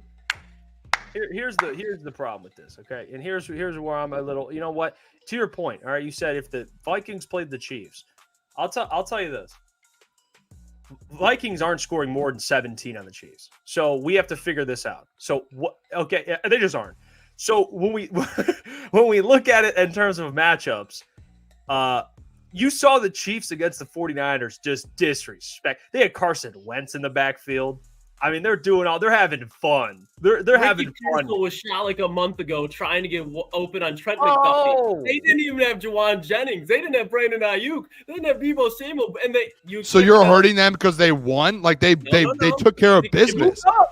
Like they took care of business, dude. They're in the top 3. They moved up 1. No, I mean, Klotz, I'll say it. Like, the Ravens behind the Packers is one of the most ridiculous things, or behind the Vikings. The Ravens have won 5 straight games, and they look elite. Like, they look unstoppable, essentially, right now with Derrick Henry, Lamar, and the defense, the way they're playing. Like, having them at 5. The Packers, like, I get the Packers beat the Texans. Hold on. Because I was talking, so I will hold on. Yeah, I guess. I understand, because this is what we always get about the Ravens. And again, I'll say it every week because you said the week before and the week before that, the Ravens defense is not good. It is not good. Like the Tampa Bay Buccaneers with Mike Evans, the first 2 drives marched right down the field. Now, Ravens came back and played good, but it was not something where it's like, you look at Baker Mayfield in that throw, that was not the Ravens secondary making a play. That was Baker Mayfield throwing it straight to a fucking defender. They scored 21 in garbage time without the starters. What the Ravens do in the secondary consistently. The Ravens usually have a very deep secondary that can hang out and be able to stop the Cincinnati Bengals offense when it's fully healthy. The elite offenses, the wide receivers around the NFL. I don't think if the Green Bay Packers and Baltimore Ravens played right now, they would have no answer for the Packers playmakers. And I do think that they would struggle against Josh Jacobs. This wouldn't be a walk in a park game. It'd probably be a 2 to 3 point game. But if you're asking me who would win right now between the Green Bay Packers and Baltimore Ravens, I'm taking the Packers. Oh my gosh! No, dude. Did you watch the Ravens game? Like, I generally the Ravens. Yes. Did you watch that Packers defense against C.J. Stroud have his worst career game ever? C.J. Stroud, like, who's who? The Packers? No, the Baker Mayfield or C.J. Stroud. C.J. Stroud has been struggling in big games. He didn't play well versus the Vikings. No, We're Klotz, talking about right. defenses, and Baker Mayfield threw for over 200 yards with no Mike Evans. Let me know when it's time. CJ Stroud was held for under 200 yards, and they couldn't get anything in the run. Like, the Packers defense and Baltimore Ravens defense is not close. Are we allowed to break your list down? Can I talk and break your list down? If you bring up valid points. Valid points. Did you watch question, did you watch the Ravens game yesterday? Yes. So you're talking about their defense gave up 10 points through 3 quarters, and they put the backups in essentially in the fourth and gave up 21 points to the backups. They didn't give 31 points up. They gave up 21 garbage time points in the fourth quarter that meant nothing after an onside kick versus secondary defense. So don't tell me that their defense was bad yesterday just because you looked at it, 31 points. All right, they gave up 30. No, it was 3 touchdowns in the fourth quarter versus half of the defense was out sitting on the sideline enjoying the football game, watching the secondary guys give up 21 points. Now, thank you for letting me talk. I appreciate it. The Packers, the Ravens are the top 3 team in the NFL right now. They've won 5. Their offense is dominating. That team looks. If they went versus the Packers tomorrow in Green Bay, they would be favored. Vegas would have them favored. See, that's where we just disagree, Boone. Like, their defense is not better than the Packers. I just think it's a Nobody fact. can say it. And Josh Jacobs is the 3rd leading rusher. Derrick Henry better, but Josh Jacobs is the 3rd leading runner. It's a pure quarterback. Right now, especially in the offensive head coach, I'm giving the advantage to Green Bay. The Baltimore Ravens are literally dead last in the NFL when it comes to passing yards allowed. Dead last. And here's the thing. Who do I trust in that? And if they played playoffs, maybe a little different, but like regular season, who do I trust in that game? I'm putting my money on Lamar Jackson, dude. The way he's playing, dude, he's the MVP. I mean, 5 passing touchdowns. I mean, no one can stop him. Him and Derrick Henry. Jordan Love, very good, very good. But dude, he's giving the ball up. I mean, he had like 2 interceptions in that game. Another one that was dropped. Like, I would trust Lamar Jackson in that game over Jordan Love. I just would. Now, it depends. If it's in Green Bay or it's in the Ravens, neutral field, I'm going with Lamar Jackson. You just talked about Jordan Love having turnover issues. The Baltimore Ravens literally have the worst secondary in all of football right now, yards allowed. The Green Bay Packers have 4 wide receivers, and now Tucker Kraft is actually becoming a legitimate tight end in the NFL. Their offensive line's improved. They have a top 10 defense. They have a guy that's leading the NFL in interceptions. They have Rashawn Gary, and they have a bunch of linebackers that are playing out of their mind. Jair Alexander. I understand that the Ravens are playing hot right now, but if you're talking about who would be a matchup nightmare for the Baltimore Ravens, it would be the Green Bay Packers. Did they play last year, by the way? I don't know. Ridiculous. This year. I would still go with the Ravens. I get the secondary issues, like I do. I mean, Klotz. I mean, if you're holding up this Packers game in Texans games at such a high level to where it's like, oh my gosh, they did this to CJ Stroud. He's so good. The Texans are so good. Like, you have the Houston Texans at 8. Like, put the Houston Texans higher if you think that was such a big win for them. If it was such a big win for them, why not? Why don't you have the Houston Texans over the Commanders or the Bills or the Ravens? Because it was such a big win, you know. The Houston Texans lost. But it was such a big. They played such a good team with the Packers. Question, and now let me answer your question. The Bills just won by you did the same thing to me 5 minutes ago. Said let me talk while I was talking. The question, I'm answering. Why are the Houston Texans at 8 when they're at 6 last week? Because the Baltimore Ravens beat the Tampa Bay Buccaneers pretty significantly on primetime. The Buffalo Bills won by 30 and just acquired Amari Cooper. And the Washington Commanders did what they have been doing, embarrass the Panthers. The Houston Texans lost. What do you want me to do? Just keep them there? Like, no.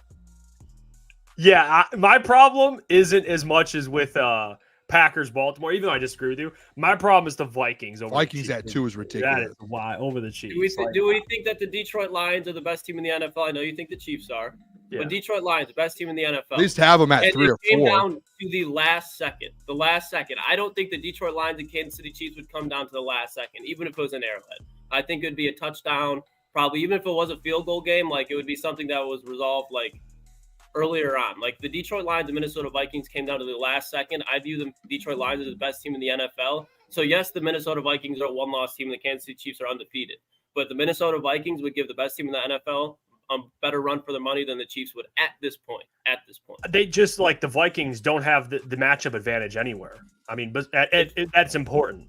The Vikings, quarterback, Chiefs, head coach, Chiefs, defense, Chiefs. I mean, argue it. I don't know what you would. That's why you're talking for a Super Bowl, absolutely. But if you're talking about a week-to-week basis now, matchup, week-to-week basis right now, when you look at who's the wide receiver one in Kansas City, Juju Smith-Schuster just got hurt. So that defense, they're good at stopping the run. Obviously, they got exposed this week. But I think when you look at Brian Flores, I think he could put together a scheme to hold Patrick Mahomes to under 20 points. And when you do that, and this is my opinion, I think even if you have Sam Darnold at quarterback, Right. Justin Jefferson, Jordan Addison, TJ Hawkinson's coming back, that offensive line was doing work against the Detroit Lions defensive line. Now, obviously, they have the advantage, but I still think they'd be able to make plays. Jordan Mason down in the middle stretch of that game was making plays. I think the Minnesota Vikings would be able to outscore the Kansas City Chiefs right now. I just think that's the case of it.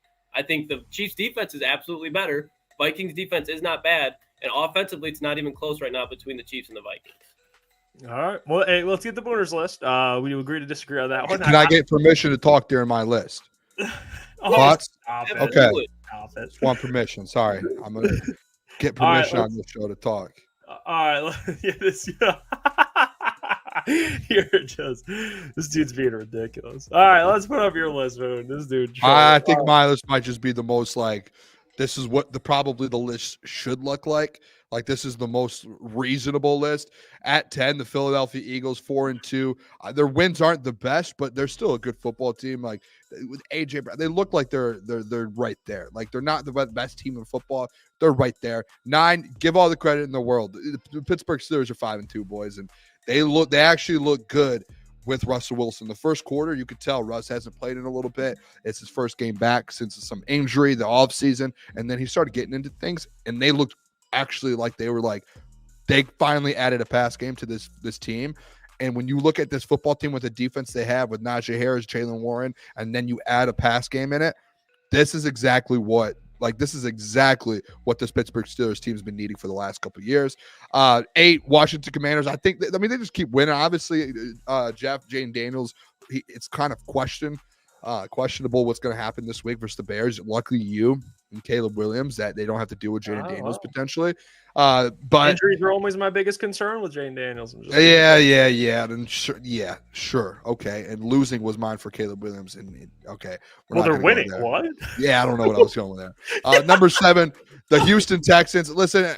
I think Klotz. I thought the Texans were in a fine spot on your list. I didn't think there was a bad spot, but I just think you should, if you have Houston at 7, you should have the Green Bay Packers at 6, not over the Buffalo Bills or the Vikings or the Ravens. I guess you didn't have them over the Vikings, but over the Ravens. The Packers are a good team. Like, they have won football games. Jordan Love's starting to look back a little bit. I think the Texans win. That is their best win by a mile this season. By a mile. They've beaten the Cardinals. They've beaten a more beat up Rams team than we probably played. They beat a Titans team, and they beat the Colts. Not great football teams at the end of the day. The other 2 teams that they played that were actually decent football teams and in my top 10, the Eagles, they lost to, who I have at 10. The Vikings, they lost to, who I have in my top 5. So, in legit matchups where they got challenged, they're 1-2. And I don't care if they had a quarterback or not. They're 1-2 in legit matchups. So I still take that into account a little bit with the Green Bay Packers. That's why I have them at 6. That's it. Number 5, the Buffalo Bills. Guys, with Amari Cooper, changes a lot. With Amari Cooper. That this offense now has the full weapons. The defense is starting to look a little bit better. This team's starting to come around a little bit. This Bills team, guys, as much as no one liked them in the offseason, hey, I think, hold on, let me look at this. I screenshotted this the other day. I should have actually brought it to the show. You guys want to know something crazy? Remember all of the arguments? I think we might have argued the most about the AFC East on this. If we argued any division outside the NFC North, it was probably the AFC East. Guess what? Guys, ready for this? Buffalo, 5-2. The Dolphins, 2-4. The Jets, 2-5. The New England Patriots, 1-6. The Buffalo Bills have 5 wins. The next most wins in that division is 2. How embarrassing is that in that division? And everyone was like, Booner. I think the Dolphins will be better. They don't have Tua. Okay, yeah. Hey, with or without a quarterback, hey, I was told the Bills there was a chance they're 3rd in their division, and they right now are in the lead by They look good. Number 4, the Minnesota Vikings, guys. Like, I didn't want to drop them even outside the top 5. They're still a really good football team. They're 5-1. Like, they've won good games. They won and they beat like the Texans. They dominated them. They dominated CJ Stroud. So I still give them respect.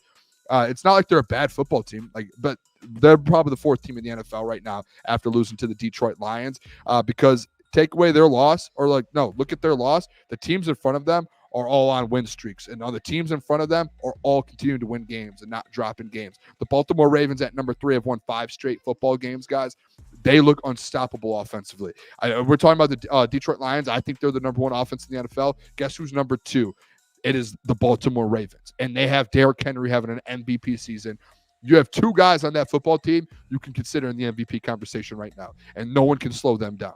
And that's a fact. I don't care if you go up against the Vikings defense with Brian Flores. Put them head-to-head right now. Put I don't even know the DC in Green Bay right now. The Derrick Henry and Lamar Jackson will destroy the Green Bay Packers right now, the way that they're playing. Number 2, Kansas City Chiefs, guys. They just win football games. And Jeff, I've used this with the last couple weeks, the same as you. The way Spags has his defense, like, there is that sense where it's like, yeah, typically they're winning games because of Patrick Mahomes.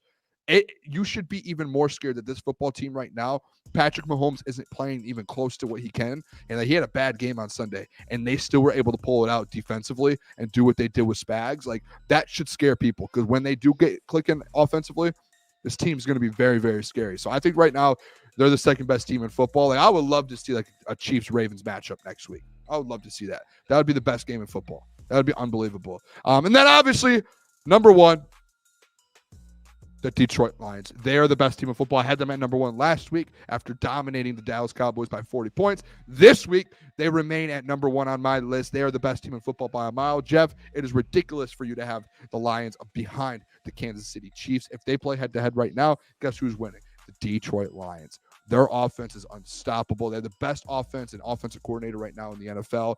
Will dominate any football team. Who is stopping this team? Nobody. Well, you know what? At the end, Boone.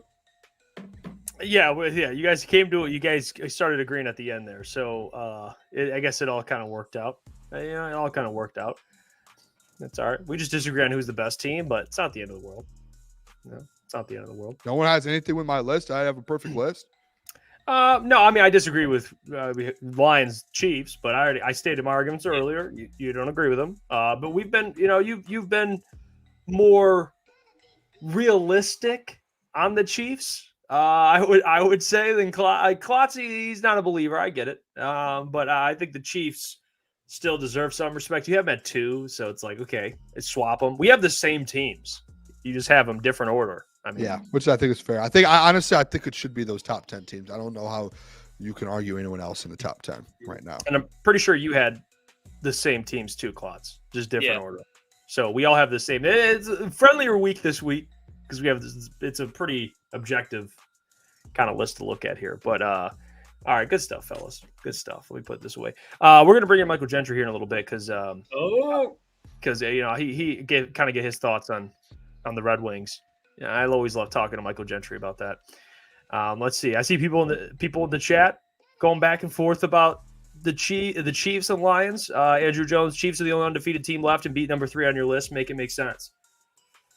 Look, the Chiefs right now, all their big wins, and this is why. Like, when I look at the Chiefs right now, I look at them kind of how they were last season when they were 10-17. When you talk about the playoffs, if I were to pick a team to make the Super Bowl out of the AFC, it would be the Kansas City Chiefs. But they're going to have Isaiah Pacheco back. And right now, I think we can all agree offensively, the Kansas City Chiefs do not look good at all. They're a very defensive team.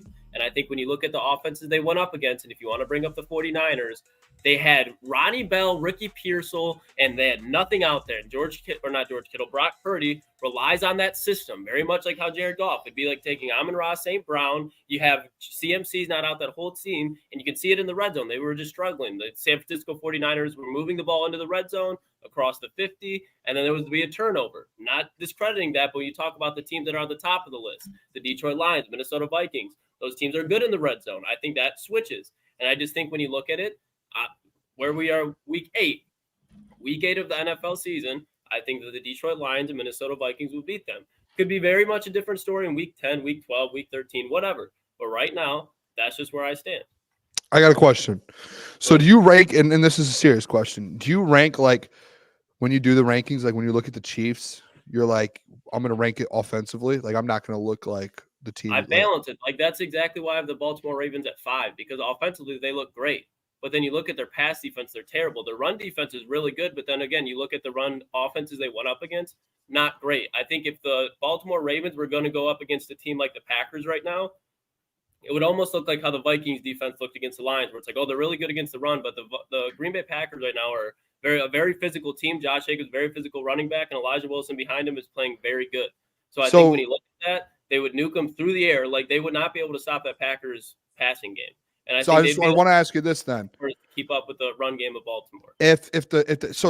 By that logic, just because it's one-sided, like the Ravens is heavy offense and the Chiefs are heavy defense right now. Like, that's just the way the teams worked out through 7 games or 6 games. Like, that's how they're 2 different teams right now, which obviously you didn't think the Chiefs would be, but their defense is winning all their games. If the Ravens right now were undefeated, 7-0. And they had beat the Chiefs, and they had beat that Raiders game, the both 1-possession games.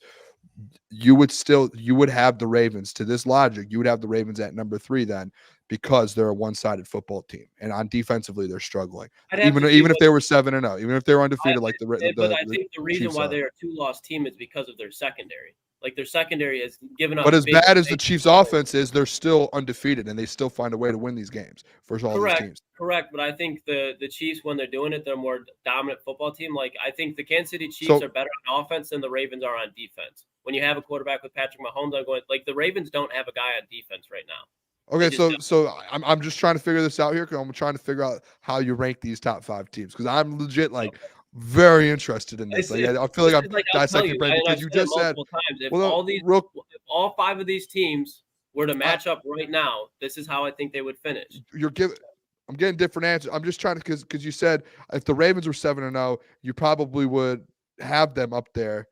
But then you're like, well, the Chiefs are dominating more, but they're 6-0, and we're not having them up there. I don't know. I'm just trying to figure out, like the Chiefs are 6-0. They should not be behind the Vikings. The Vikings just lost to the Lions.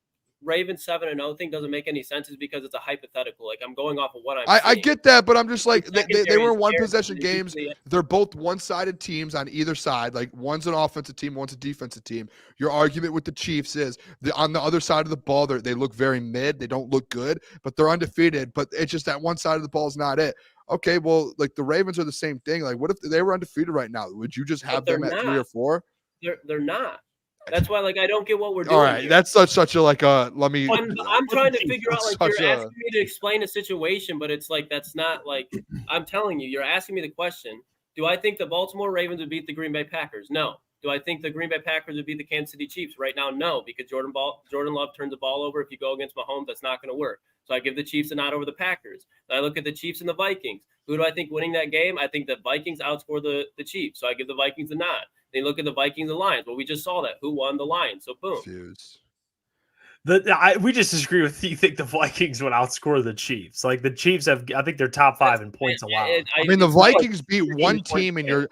I mean, the Vikings. I mean, how many they beat? One they team beat some in your good teams. The one time that the Vikings, I think, actually, I guess let me see. I can pull it up here. I just want to see how many top teams in your top 5 that they beat. They beat the Texans, which is outside your top 5.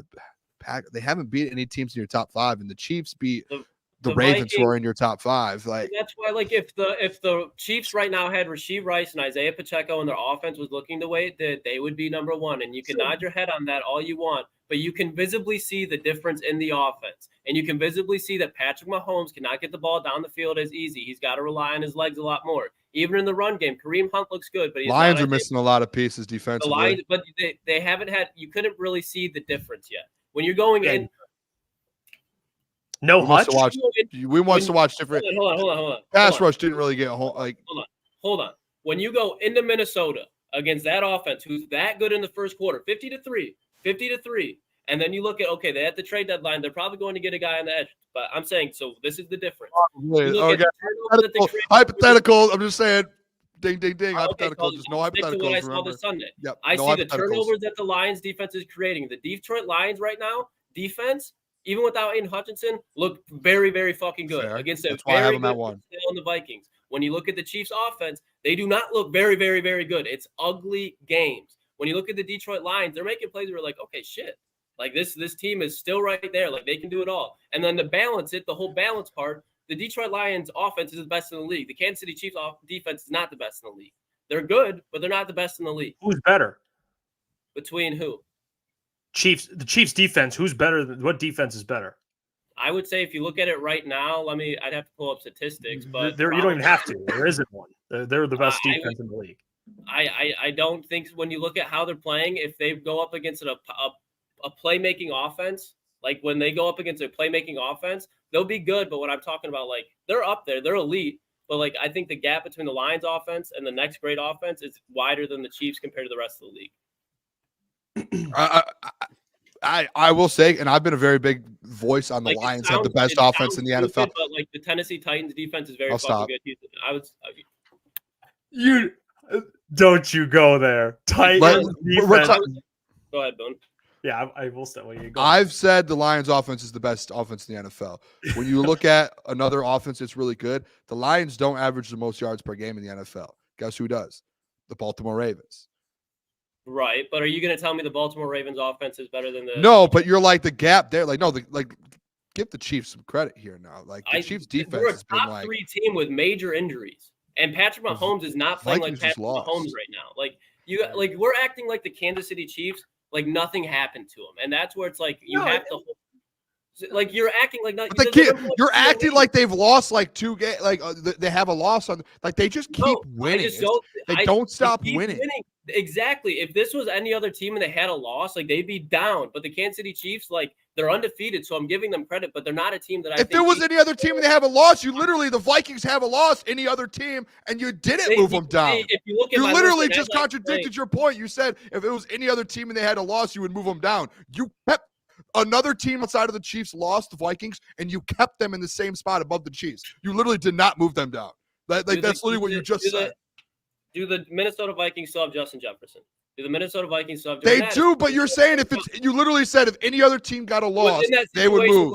The Vikings. I'm just going by what you said. I'm going by word for word what you said. You guys are taking my point and just construing into something that it's not. You guys act like the Chiefs are not good, that their defense is not good. You guys think that right now Patrick Mahomes is playing like MVP level football, like everybody's saying he is. No one's saying that. Their defense is the one winning games. Offensively, do the Kansas City Chiefs look good? Yes or no?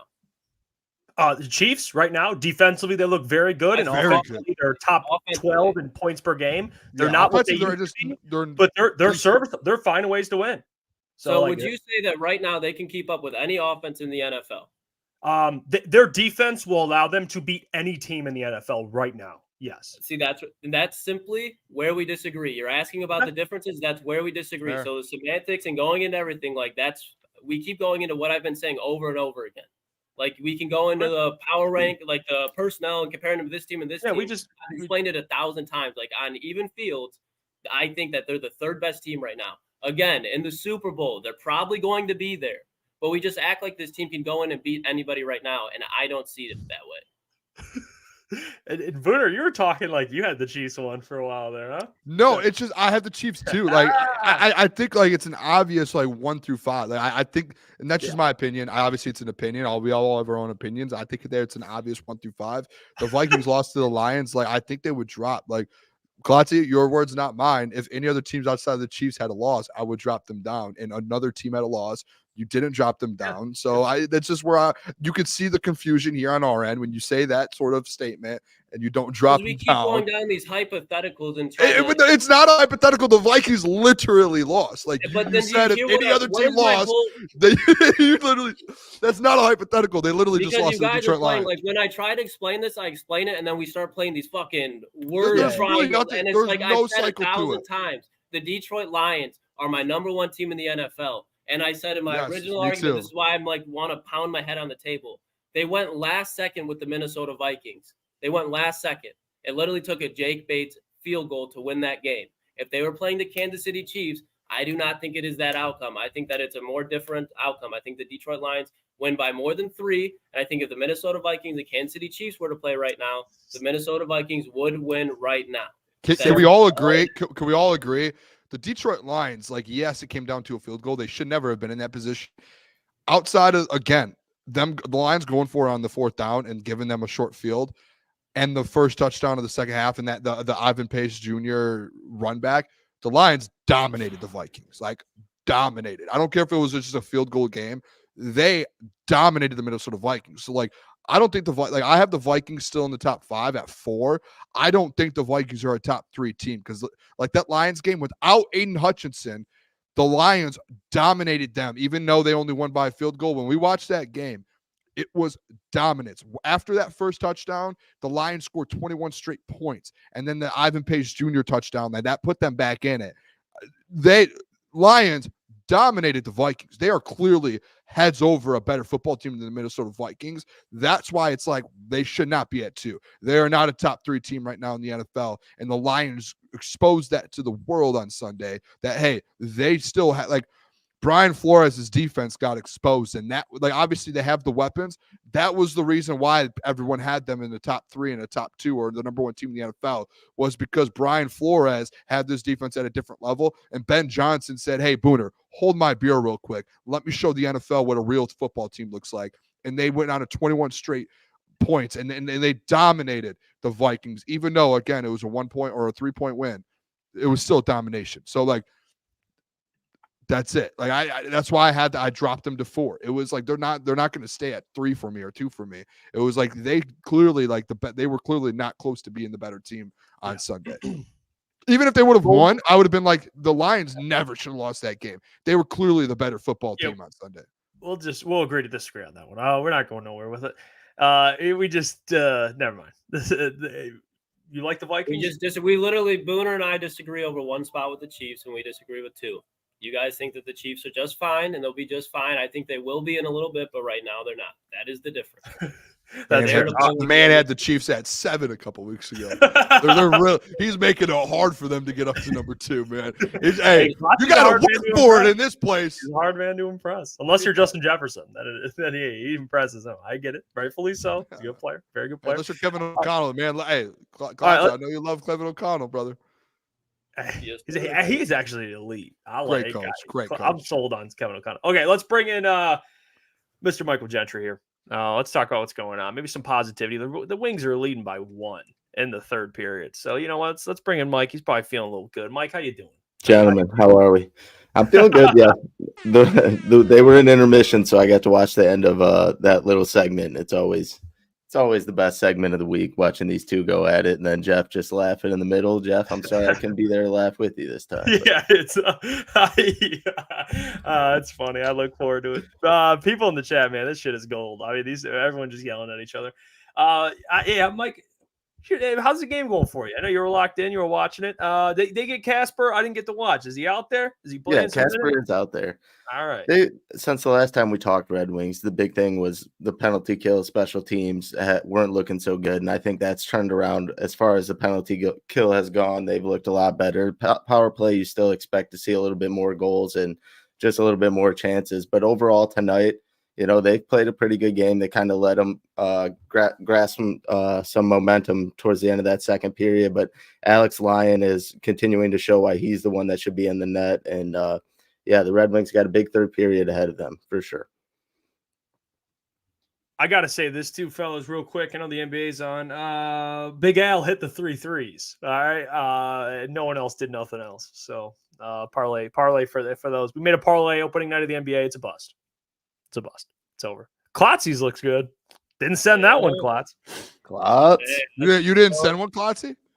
I was throwing shit at a wall and hope that it stuck. Right now it's sticking. It's sticking. Yeah, I saw. Which one did I see? I think I saw like the cat, like 3 free throws or 3 3-pointers. I was like, fuck that. And I just cut it down to the shit that I liked. I was like, I'll throw just like a little unit on it. Yeah, just diss me. That's fine. Hey, I told you. There's too much going on right now. Yeah, no, that's fair. Karl-Anthony Towns actually he hits that pretty consistently. I don't know, whatever. He took like 9 shots tonight. Just took a back seat. The Knicks, let's real quick. The Knicks, they got blown out. Well, they thought they were doing something really smooth, training for Cat and doing all this. Why not? You just were they the Eastern Conference final, close to the Eastern Conference Finals last year with DiVincenzo and Julius Randle was out. Why not run it back and like Julius Randle joins the squad because he was injured all year. Now you add him to the equation. The Knicks probably, if they like, I think people like these GMs just look at the talent and they're like, oh, let's just add talent. Guys, like there's this thing in basketball. having the connection with other, like to be able to have that connection with your teammates and the chemistry like that, it's obvious when it's there. You shouldn't that's what I hate with some NBA teams when there's like a good chemistry and like they go on a run like that. Why would you not just run it back? And then you're adding Julius Randle to the lineup too the next year. Like that was, and they added Mikal Bridges. So it's like you added Mikal Bridges and you could have had Julius Randle and Dante DiVincenzo still. Why even make that Minnesota trade? That might have been the dumbest thing of all time. Honestly. I don't really mind the Minnesota trade if they would have been able to keep Dante. That's the thing about it. I think Dante DiVincenzo was kind of like a missing piece for them and helped a lot off the bench. He could bring you 3-point shooting. He could bring you defense. He could dribble the ball up. He could kind of do it all. I don't mind the addition to Karl Anthony Towns, especially with Julius Randle kind of always being injured, even though Julius was, he was like a 20-6, 20-8 guy pretty much when he was fully healthy for them. But if they think Cat was a better fit, I could kind of see that. But you were never. I like Dante. I like Jeff's guy, Dante DiVincenzo. I think he was kind of big the guy ragu that they should have kept. He was the glue guy in that situation. You're never making that trade without getting rid of one of those Villanova guys. Yeah. So it's like that trade, it's voided. Like if I was a GM, I'd say no, I'm not doing. So I don't like it. Like I'd be like no. Like unless you want a pick or something, I'll give you a couple first. But like I would never. And like they probably would. They wanted one of those guys. So I would have never done the trade. They were probably like Josh Hart or DiVincenzo. I would have been like, nope. Like we have our guys. And then you just like this offseason. Imagine having that same team. Julius Randle isn't injured anymore, and he comes in and he's healthy. And on top of that, you add Bridges. Yeah, I love Mikal Bridges. That was like that. I think he's a perfect fit for any team. He is. Now the Knicks trading for try too much. I hate that. Yeah, the Knicks it's a collection of dudes that are good basketball players, but I don't know how that translates to like going far in the playoffs. I don't know. I've never been a huge Cat guy. I think he's just a little overrated. He's so talented, but it's weird. Like physically, he checks all the boxes, but like I don't know. That seemed like hey, let's get a big name. Karl Anthony Towns is the big name. But they're going to take some time. The Knicks, they're going to take like 25 games to really like put it together, like 20 games. Because like they're throwing everyone together. You got the Villanova guys, but they're going to have to find out how Karl Anthony Towns kind of fits into all that. It's crazy, man. And they got the Pistons coming tomorrow. So, you got to watch out for those cats too. Gritty ball club. They don't have to watch out for the Pistons, but the Celtics, I think they were on pace. I don't know if they actually ended up hitting it, but they were on pace to set the opener record for most 3-pointers in a game. The Celtics were. They couldn't miss. Yeah, and I'm pretty sure they would have hit it had they not taken out all the starters, but they just came out firing. All of my parlays lost. I did all these opening night parlays. It was all because of rebounds. It was because they shot so good. There was no opportunities for rebounds. So it was it's crazy. I mean Tatum 8 for 11, Al Horford 3 for 5, Drew Holiday 4 for 6, Derek White 6 for 10, Jaylen Brown 5 for 9, and that's all from 3. Like, damn. Yeah, the Celtics they put the beat down. The Celtics look good. I can't even lie. They put the boom. They brought the boom. I mean, they just did. I can't wait to watch Minnesota though. Yeah, me either. I got the bonus bet here. I'm gonna try and throw on like new face of the league is letting Bron know that he's going out. He's going out sad. He's got his last run with Bronny. That's all she wrote. Sad. It's blasphemy. He ain't going out sad. I almost did a goat. Commercial. I almost did a goat parlay. I was telling Mike over on all LeBron's like line. You got scared though. I had I had 2 big parlays and I lost both those. So I'm we're gonna. You felt like 2 big parlays had a better chance than the Bron. I might double back. I might double back to the goat parlay. The goat lane. Want to do that? Yeah. You want to double down on Ant-Man. You know the league's here. That's where the NBA is arriving. Yep. All right, that's fair. By the way, put your questions in the chat. We'll answer anything you guys got. But go ahead, Klotz. I got a mailbag. Who do you think will have a better year this year, Luka or Ant? Luka.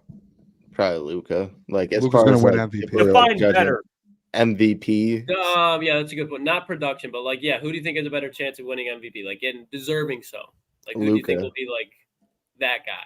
I would say Anthony Edwards because of his two-way ability. And he's going to get a lot of opportunity. Like with Luka, he always has the stats, but people are going to look at him and be like, well, Kyrie's putting up 26 points next to him. Like Anthony Edwards is like, he's going to be, if he puts up like 28, 29 points a game and the Timberwolves win like 50 games, I would get, if I had a vote, I'd vote for him over Luka.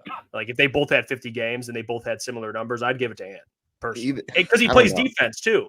I mean, he defends. The best that is the one thing. Player. Luka's defense is definitely shaky, but Ant has a better supporting cast through and through. Like with Derek, I was to Derek Lively. Derek Lively.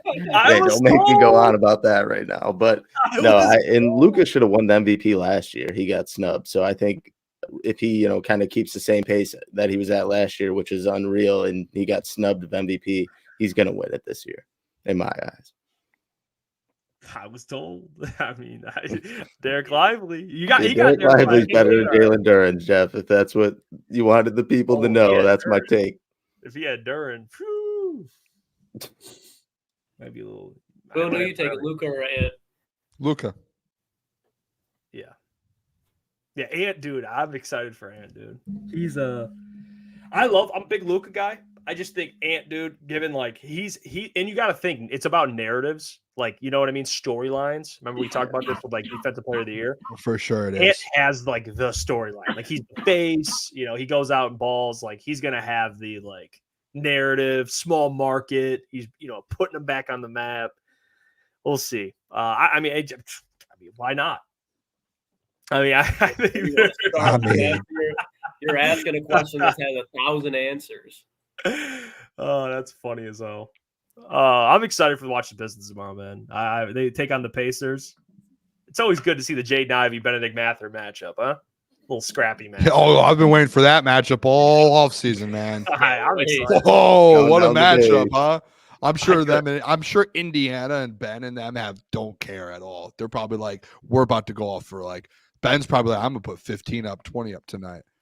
It's probably such an opposite mindset. Cute. Like we're like, our mindset for this matchup is like, oh, Jaden versus Ben. Them over there, they're just like, let's go get a win because we're contenders in the Eastern Conference. Reese looks over at Cade and laughs. Don't get it twisted, dude. Don't get it twisted. Pistons want to win. They're going to win. Hey, they want to win. They want to start off 1-0 here. All right. They did. Hey, they did last year. They did last year. 2-0, right? Then they lost. Yeah, they had a great start last year. They looked great last year, man.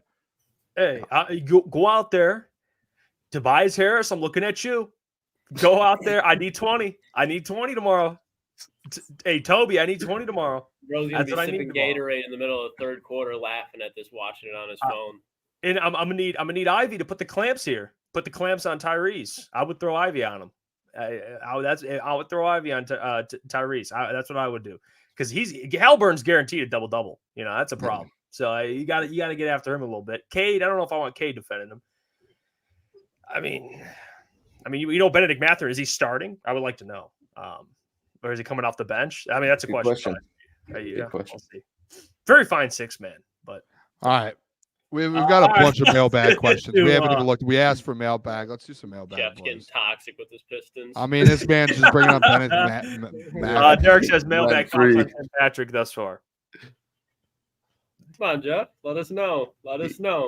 Hey, Timmy P. He's been a good fit. He's come up big when needed. Timmy P. We were looking for that X wide receiver, and he's shown up when called upon. He seems like that gritty guy. He fits right in with the Lions. Timmy so P. There's no complaints. Just like I love you, Mike. Timmy P. Now, you nice. I'm gonna give you guys love on that. Nice. Not that I didn't think he was bad. I didn't think he was bad, but he looks healthy out there. He's moving. I mean, he's moving. He burnt Amani Oruwariye. After that moment in time, I was sold. I didn't have to see a single snap. He could have went down after that for the whole year. I wouldn't have cared at all. Just the fact that he torched Amani Oruwariye, he got bonus points in my book. So, Timmy P's been very good. Dog. You call you. He knows what it's like to be gritty. Yeah, you're going to need him Timmy P might have a little breakout against the Titans. No J-Mo potential. Versus the Titans and the Packers. I dare to put L'Jarius Sneed out there. Put Sneed out there. It's a hellhole. He's familiar with Sneed playing over in Denver. barbecue chicken. That's what That's going to be like Crabtree and Aqib Talib on Sunday. You watch. Mm-hmm. Mm-hmm. All right, let's get to it. We got another question here. Mailbag odds at Tampa Bay Bucks trade for Cooper Kupp with Godwin and Evans down. I don't think there's a way that Les Snead's in LA, right? Or is he in Kansas City? He's. I think he's. Either way, what are you talking about? Les Snead, what? GM wide. Yeah, he's an LA Rams GM. Les Snead. Okay, yeah. I don't ever see Les Snead shipping away Cooper Kupp. I just don't ever. No, the rumors today is Cooper Kupp's on his way. He's gone. Yeah. Rumors today is that the Rams are calling people for a second round pick for Cooper Kupp. So there's multiple teams that they've had. I think he ends up, honestly, it might be crazy. I think he ends up on the Steelers before the trade deadline. Oh, I know it's crazy. Cooper Kupp, I know it's crazy, but they're 5-2. They need another weapon with Russell Wilson. That screams like the Steelers. The Steelers have tried to get multiple of these wide receivers, and they just haven't been able to get a trade done. I wouldn't be like, there's only a couple teams left that really need a wide receiver, like the Chiefs. Imagine, I don't know if the Chiefs have the money to bring in Cooper Kupp, but maybe I'm sure the Chiefs. So nasty. No, the Texans won't because those guys will end up being healthy. They're probably way off that. Maybe the Bucks because Chris Godwin's out for the year essentially, and Mike Evans is until week 12. So to add to that, I don't know. There's a couple teams out there. Maybe the Commanders. The Commanders definitely could use another weapon at some point. Hey. He's on his way. How crazy is that? Cooper Kupp. And then there's the rumor of Matthew Stafford to the Vikings. That's what I was going to say. That was some. That happened. That was some like wizard hat Vikings guy. That's like. No, the guy was legit. I think he's a legit guy. That's a wizard hat. That's what we're calling. I don't know. That wasn't a Vikings fan. That was like a legit dude. I think because do you remember in the offseason? His name was like Jimmy Sports or something. He was like before they got Sam Darnold, they were trying to trade for the Vikings were trying to get Matthew Stafford, and the Rams shut it down. Yeah. I don't know. Wizard hat. I don't know. That's just first thing came to my mind. That's what that guy was. I'm telling you, the guy was this was a real source out there. Is it Trust Me, Bro? Is that what it was? Trust me. I think it might.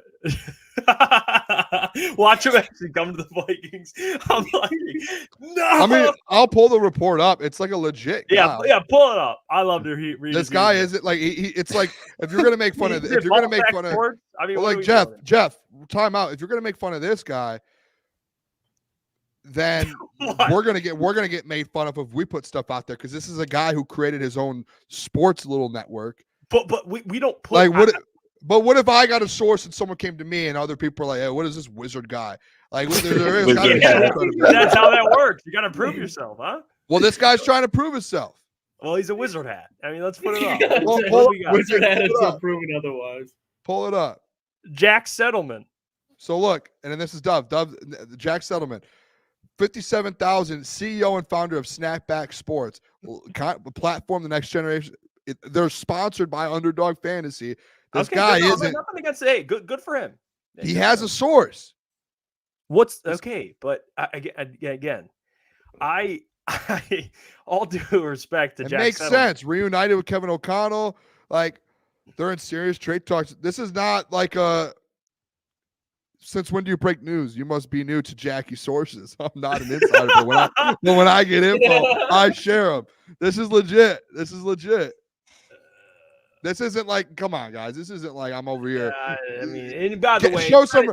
If you want to get respect for Crunch Time Sports, Jeff Iafrate, let's talk about Snapback Sports has too. Nothing to do with his business. All right, good for him. Snapback. Someone said Snapback sounds like a Vikings. Snapback Sports, like good for him. Like I'm doing well. They have a lot of subs. Like nothing against him as a business.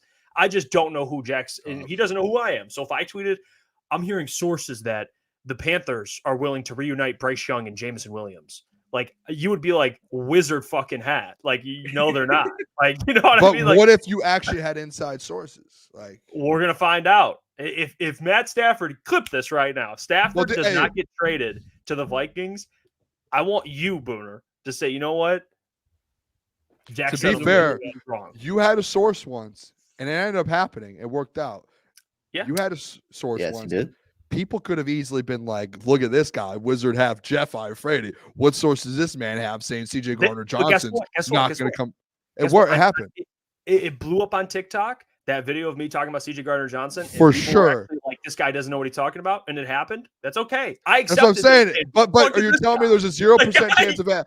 But you're telling me there's 0%. You had an inside source with the CJ Gardner-Johnson signing, which ended up being true. This guy might actually have a source. I'm just saying.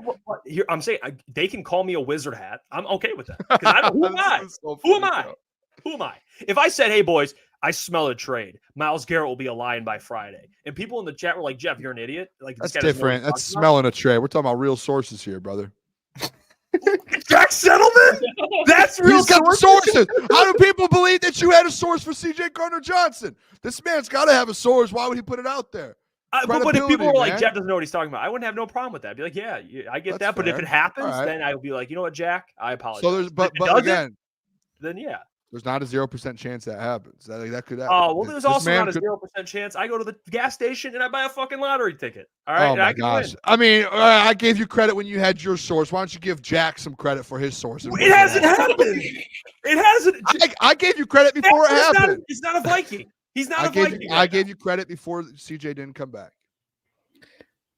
But it's different. I don't know Jack Settleman. I don't know. Boone standing up for his boy Jack right now. I don't know Jack either. Dude, on the wall. If I'm being honest, today was the first time I've ever heard of Jack. Jeff is the source, bro. I mean, hell yeah. If people said I'm a fucking wizard hat, I'll take it. You know, I'm cool. Imagine if we get off air and there's all of a sudden it's like Matthew Stafford to the teacher or to the Minnesota Vikings. He ats me. He's like, this clown, huh? Wizard hat, huh? Good one. Yeah, who has a wizard hat now, buddy? All right, great show today. Appreciate you all for sticking around all the way to 10:04. We still have 20 plus people in here, so much love to you all, man. 10,100 people are subscribed to our channel. We officially applied today to be monetized again. So we're gonna get that news. Hopefully, memberships come back soon. You guys have been kind of following that storyline with us, so love you all for that. When we get memberships back, I can't wait. We'll have emojis available. I can finally hook up our shop to our YouTube so we can have the store on our YouTube. It's just so much stuff that YouTube allows with being monetized. Can't wait to get it back. But you guys have supported us through the thick and thin, so love you for that. We'll see you tomorrow. We got the doc. The doc is here tomorrow. So that'll be a good time. But until then, stay blessed out there. Don't be a wizard hat, and we'll catch you tomorrow. All right? Peace. See you. Shout out Jack Settleman.